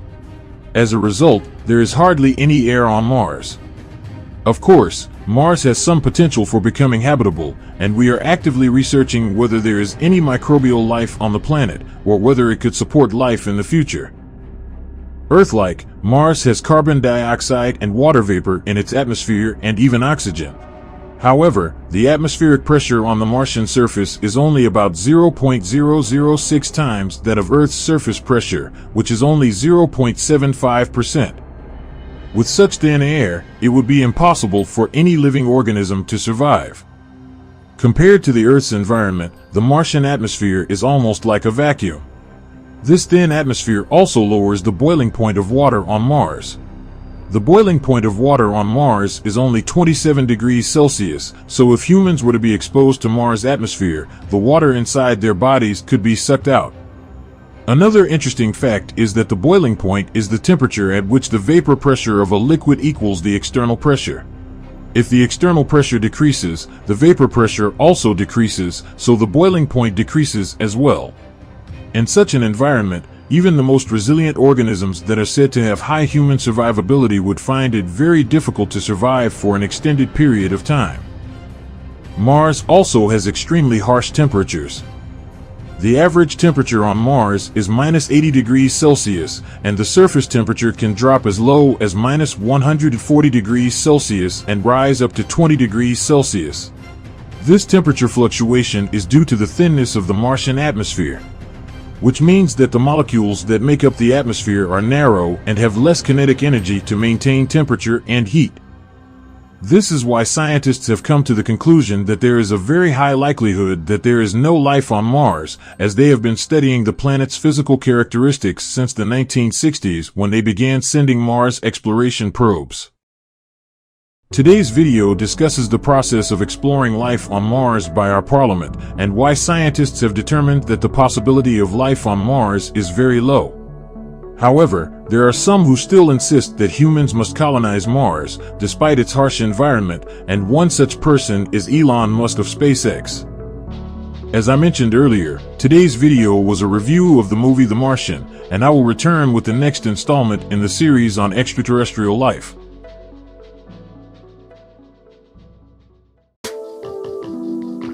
You may have heard that the Sun is an incredibly large celestial body compared to the Earth, but there are even larger stars beyond that difference. The biggest of the biggest. What I'm going to introduce now is a star named Stevenson 2-18. This star is located in the same constellation as the number 1 star that had reigned in the past in the constellation of the Shield. The Shield star was considered the biggest star ever, but later it was determined that Stevenson was even bigger. This star is the first part of the binary system Stevenson 2, and it is located about 18,900 light-years away from Earth. It has rewritten a few records not long after its discovery. As you may already know, Stevenson 2-18 is the biggest star that humans could imagine. If we placed this star in the position of our Sun, even Saturn's orbit would be within the star.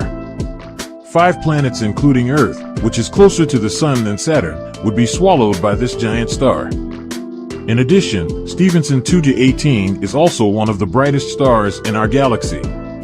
According to IAU standards, its brightness is even 440,000 times that of our Sun, depending on the calculation. However, there are times when it shows a more modest figure of only 98,000 times brighter than the Sun.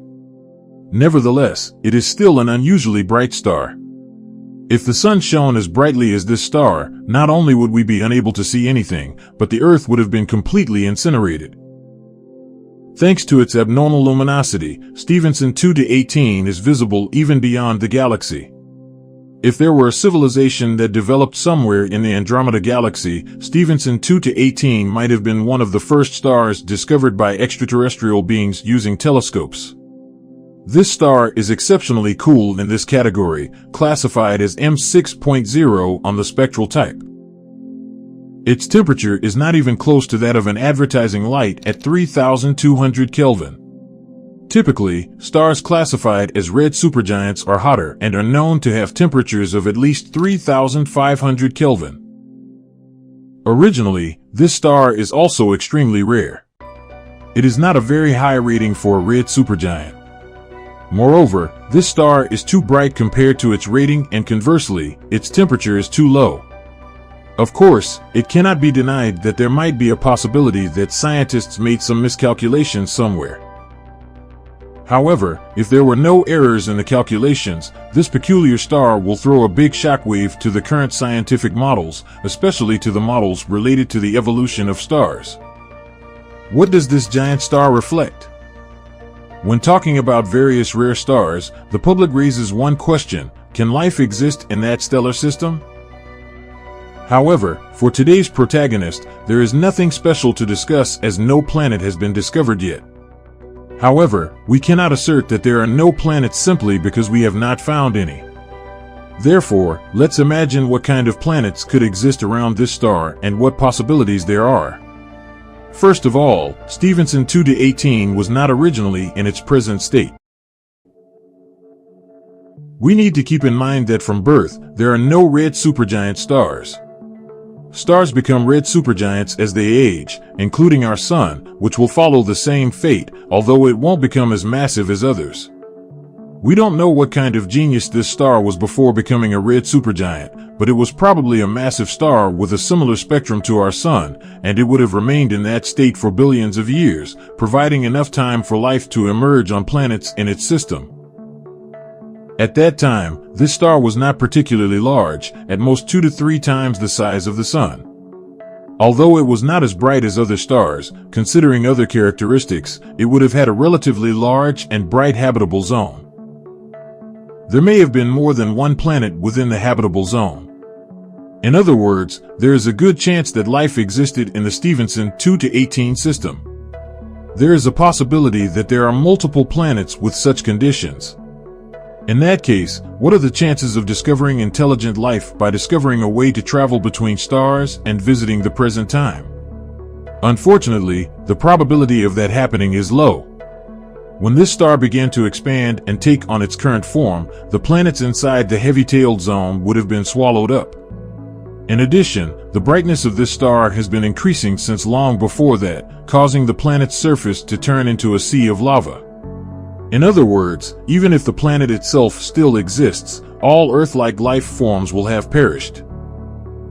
However, there may be sharp viewers who raise a question here.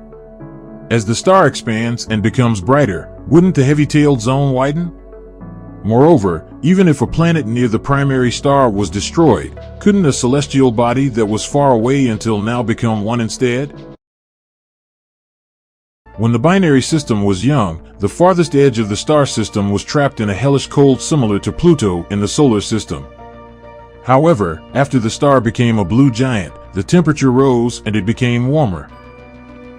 If there was sufficient gravity, there might have been the possibility of liquid water or atmosphere appearing there. However, there is one problem. The star's blue giant phase is an extremely short period in astronomical terms.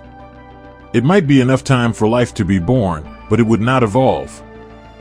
Additionally, if there were planets in distant regions that had deep oceans under an ice cap like Europa and life existed there, it would be destroyed due to global warming. The ice cap would melt, and the oceans would become vulnerable to radiation from space. In other words, if there were organisms including intelligent life on Stevenson 2-18, they would not survive. Even if it existed, it seems that it perished a long time ago. At best, we can only assume that an intelligent life form moved to another star system with a longer lifespan. As I mentioned before, the fate of a star in its red supergiant phase is very short. As the star expands, it can no longer maintain the outermost layer of gas due to its gravity, and the gas is scattered into space. As the star's mass decreases, so does its gravity, which means it cannot retain a lot of material. The star cannot stop melting away, and eventually, it will become a white dwarf, leaving only its core. That's all for today's video. Thank you for watching until the end. I hope you enjoyed the video. To summarize, we are living in a perfect time to observe rare stars like Stevenson 2-18. By studying this star, we have learned a lot about the fate of other stars, including our own sun. Unfortunately, with our current technology, we cannot send a probe to explore this star, but we can still enjoy many other interesting events in space, including aliens. Please subscribe not to miss any of these interesting issues, and don't forget to like and share this video on your social media. We are also waiting for your comments on this video.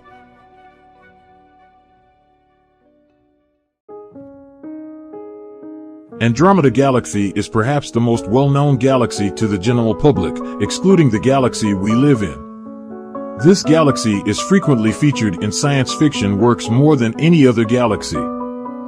This is not surprising because it is the largest galaxy closest to Earth. It takes about 2.5 million light-years to reach the Andromeda Galaxy, which is a surprising number for us, but a trivial distance in terms of the universe. The Andromeda Galaxy is one of the few galaxies visible to the naked eye. Therefore, its existence has been known for a long time. However, its structure cannot be seen due to the fact that it is very far away. Therefore, in medieval literature, it was depicted as a small cloud floating in the night sky. Even with the invention of telescopes, this problem could not be solved. Early telescopes were very primitive, so individual stars in the Andromeda Galaxy could not be distinguished. Some nebulae were discovered in the Milky Way, and the protagonist of this video was also considered one of those nebulae. The original name given to this galaxy was the Andromeda Nebula, due to such circumstances. In 1855, scientists noticed an explosion that occurred in the Andromeda Galaxy. It was probably a very bright supernova, but it was considered simply a new star starting to burn.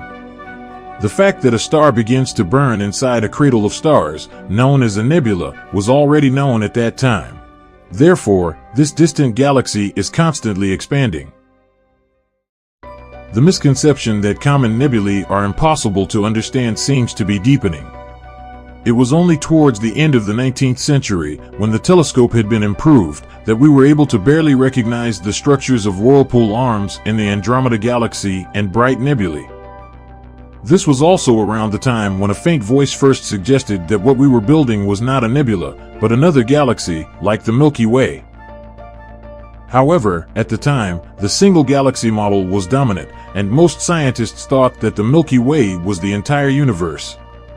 It should be noted that in the mid-19th century, there was a claim that the Magellanic Clouds were other galaxies, but many people denied it for the same reasons. To defend the scientists of the time, their reaction was not simply due to rigid thinking. At the time, astronomers did not have the ability to measure distances to distant celestial bodies as accurately as we do now. For example, in the case of the Andromeda Galaxy, various researchers estimated the distance to be closer to Polaris than the North Pole. Finally, in 1923, the great Edwin Hubble succeeded in using the latest telescope of the time to discover several Cepheid variables in the Andromeda Galaxy. Cepheid variables are a type of bright yellow variable star that has the characteristic of always changing its brightness with the same period, even though it is the same star. There is a formula for deriving the distance to a star by substituting the apparent brightness and actual brightness of the star. Cepheid variables are the easiest type of variable star to improve. When Hubble improved the distance to the Cepheid variables in the Andromeda Galaxy, he realized that it couldn't exist in the Galaxy 1 group. Even the boldest of the past calculations turned out to be wrong. The distance was over 2.5 million light-years. As a result, the scale of the universe known to humankind expanded enormously. Other celestial bodies, such as the Magellanic Clouds, were also confirmed to exist beyond our galaxy by Hubble. Andromeda Galaxy was the first to be identified as a galaxy. As research progressed, we learned many new and interesting facts about the Andromeda Galaxy. For example, we learned that this galaxy is much larger than our own Milky Way, with a diameter of over 45,000 parsecs and containing at least first-magnitude stars. The largest galaxy in our local group is the Andromeda Galaxy, followed by the Milky Way. Like the galaxy, Andromeda has a distinct disk and several spiral arms. Most of the countless stars that belong to the Andromeda Galaxy are included in this disk. The center of the galaxy contains the galactic nucleus. Interestingly, the galactic nucleus appears to be double. Even in photographs, two distinct structures, one large and one small, separated by about 5 light-years, can be clearly identified. The structure on the dimmer side is called P2, and it is believed to be the true center of the Andromeda Galaxy. There is a supermassive black hole at this location, but its mass has not yet been fully determined. Estimates suggest that it may be tens of millions or even billions of times more massive than the Sun. For reference, the supermassive black hole at the center of our own Milky Way galaxy has a mass of only about 4.3 million suns. The larger and brighter structure, located slightly away from the center of the galaxy, is called P1. However, it is currently unclear what this structure is. Perhaps, from an astronomical perspective, relatively recently, the Andromeda Galaxy may have consumed another galaxy, and that galaxy has not yet been completely digested. If that is the case, P1 may be the remnant of the disrupted galaxy. Even those who have never heard of it before may not know that galaxies sometimes swallow other galaxies.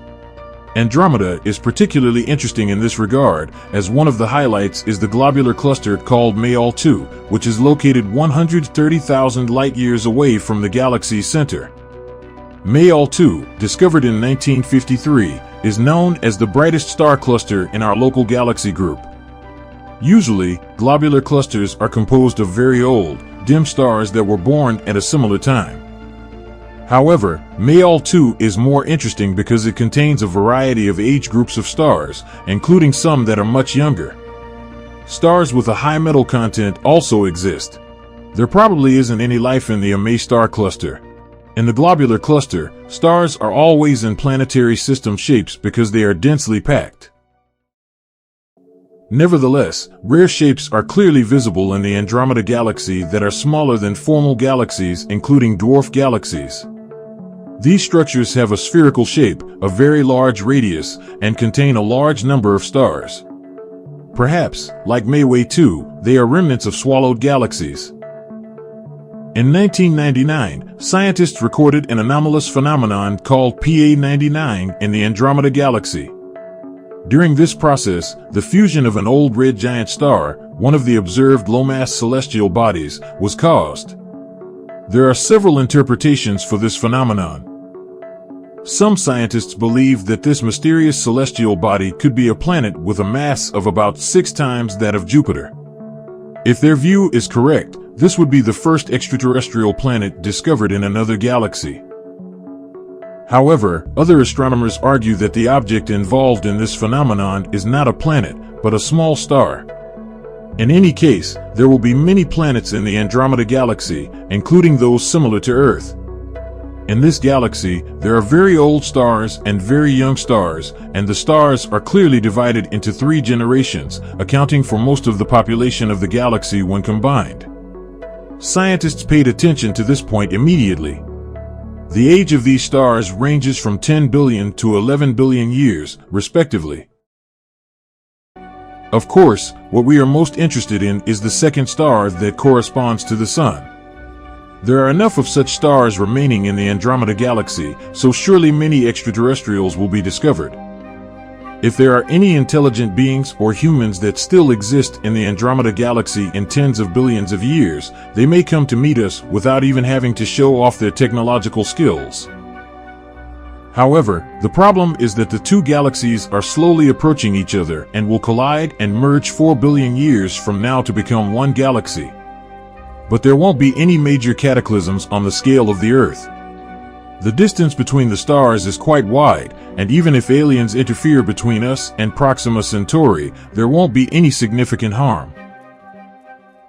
Please subscribe to our channel and press like, and don't forget to share this video on social media.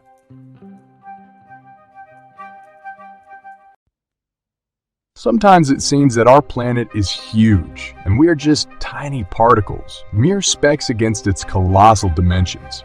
Indeed, in the scale of the universe, Earth appears to be a giant, but it is actually insignificant and small. We often talk about distant galaxies and the edge of the universe to understand the place our planet occupies in this world.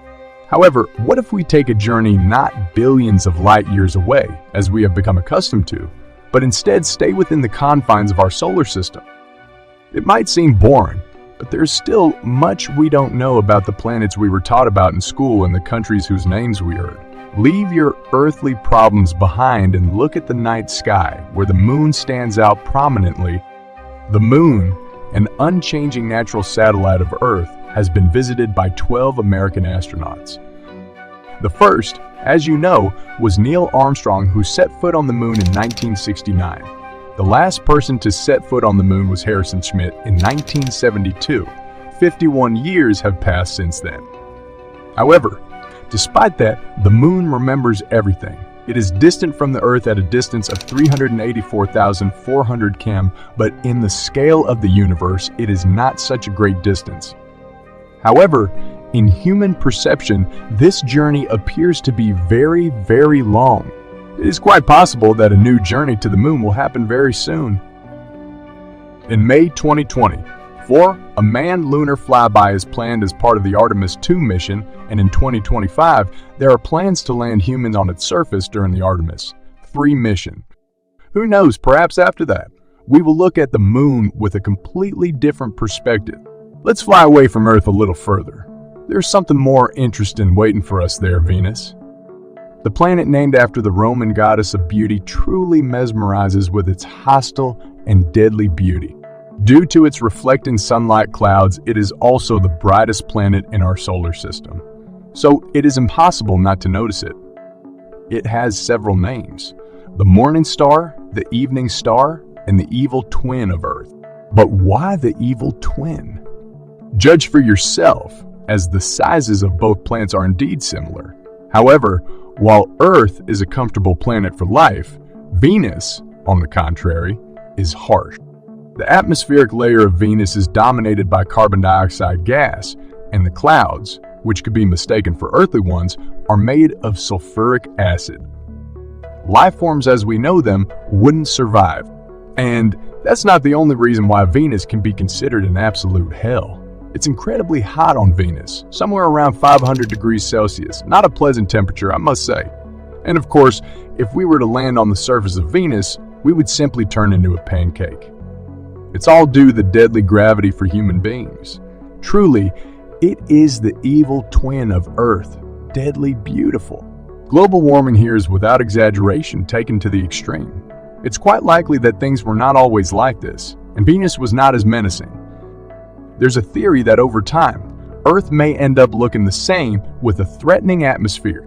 Who knows, perhaps everything is indeed like that, and maybe a different fate awaits Earth, similar to Venus. Closest to the Sun is Mercury, and it is also an extremely inhospitable planet. During the day, the temperature there is around 430 degrees Celsius. At night, it drops to 190 degrees, horrifying temperature fluctuations. The terrain of Mercury is characterized by numerous irregularities, which indicate the turbulent times it has endured. For its size, the planet is quite massive, and its gravitational force is truly enormous. Perhaps, at some point, the planet was larger, but due to a collision with another planet during its early stages of existence, it reduced in size. Who knows, if that hadn't happened, Mercury could look completely different now. Yes, the cosmos is cruel and not everyone's destined to remain intact or even survive. Our main star, the Sun, the source of life and death. It is just as deadly in its magnificence as Venus. Thanks to the Sun, life exists on our planet. However, it can also destroy us. Our ancestors were aware of the tremendous power of the Sun and its influence on us. That's why, in ancient beliefs, there was always a sun god, such as Helios in ancient Greece or Re in ancient Egypt. The Incas worshipped the sun, and the Aztecs feared it. The surface of the Sun is very hot. The temperature reaches 572 Kelvin. In the inner layers, it's even orders of magnitude higher, and it's terrifying to imagine that figure. Just imagine the power of the nuclear reactions happening there when you go out to bask in the sun on a spring day. Remember how deadly the Sun is and how many nuclear reactions are occurring on it at that very moment. Prominences, which are loops that form above the surface, are held in place by the Sun's magnetic field. Even 10 million volcanoes would barely produce as much energy as a single one of those loops generates. Sunspots also form there, and they stand out due to their black color. Their temperature is an order of magnitude lower than the surrounding areas. However, the Sun has great power, but nothing lasts forever, and our main star is no exception. Sooner or later, the Sun will reach its point of slow fading and perish, and that means the same fate awaits our home planet, and we will continue to acquaint you with these facts. Humanity is not only interested in what will happen in the future, but also in what has happened in the past. Take comets, for example. They also carry tremendous power within them. Our planet has not encountered comets on its path for a long time. However, according to some specialists, one of them could have collided with the Earth and contributed to the emergence of life by providing us with water. And that's precisely why Earth could have become the way we know it now. This allowed the human race to come into existence. But imagine what would have happened if a comet collided with our planet now. It would mean the end of humanity, at least on Earth.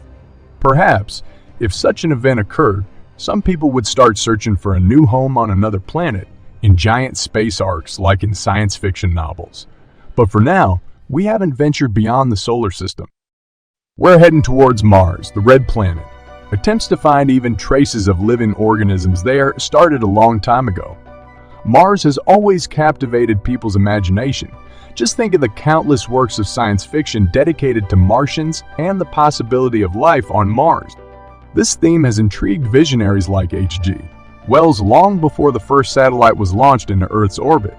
But what if all these stories carry at least a fraction of truth? Would we be able to accept such information? This question, for now, remains unanswered.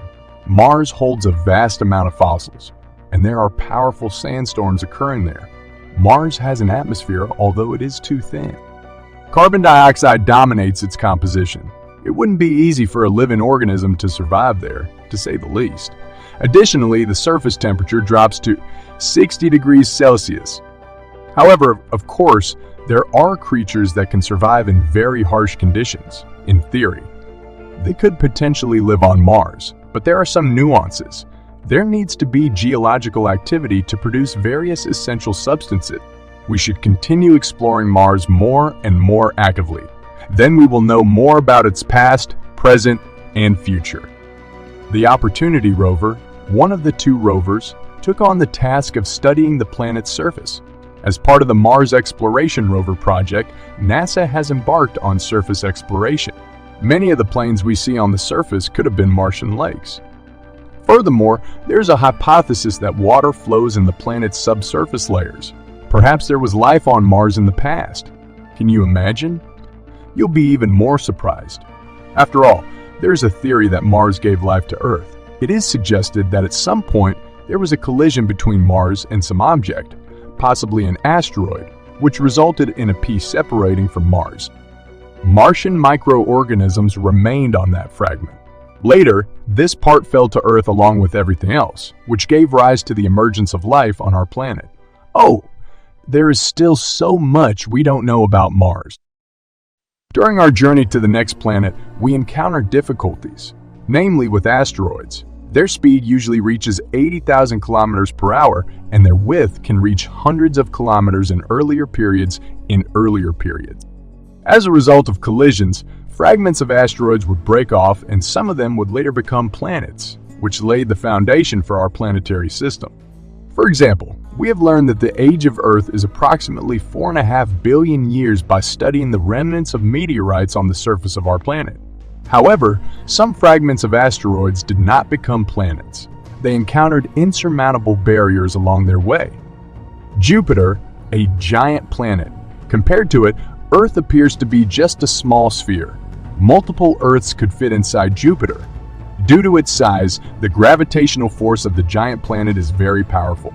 Under the gravity of Jupiter, asteroids that enter its zone of influence cannot transform into planets.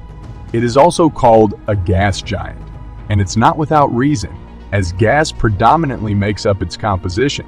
So, if we were to land on the planet's surface, we would see firsthand that its upper layers are quite soft and we could easily sink into them. Furthermore, Jupiter, like its counterparts in the planetary system, is mesmerizingly beautiful. And this beauty is also deadly to all living things on the gas giant. There are very strong winds that race across its surface at tremendous speeds, resulting in the formation of various whirls and vortices which can be observed in Jupiter's images. The most notable of them is the Great Red Spot, which is approximately 300 years old and is 3 times larger than Earth in size.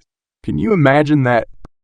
Jupiter is a deadly planet where, in addition to everything else, there are incredibly high levels of radiation.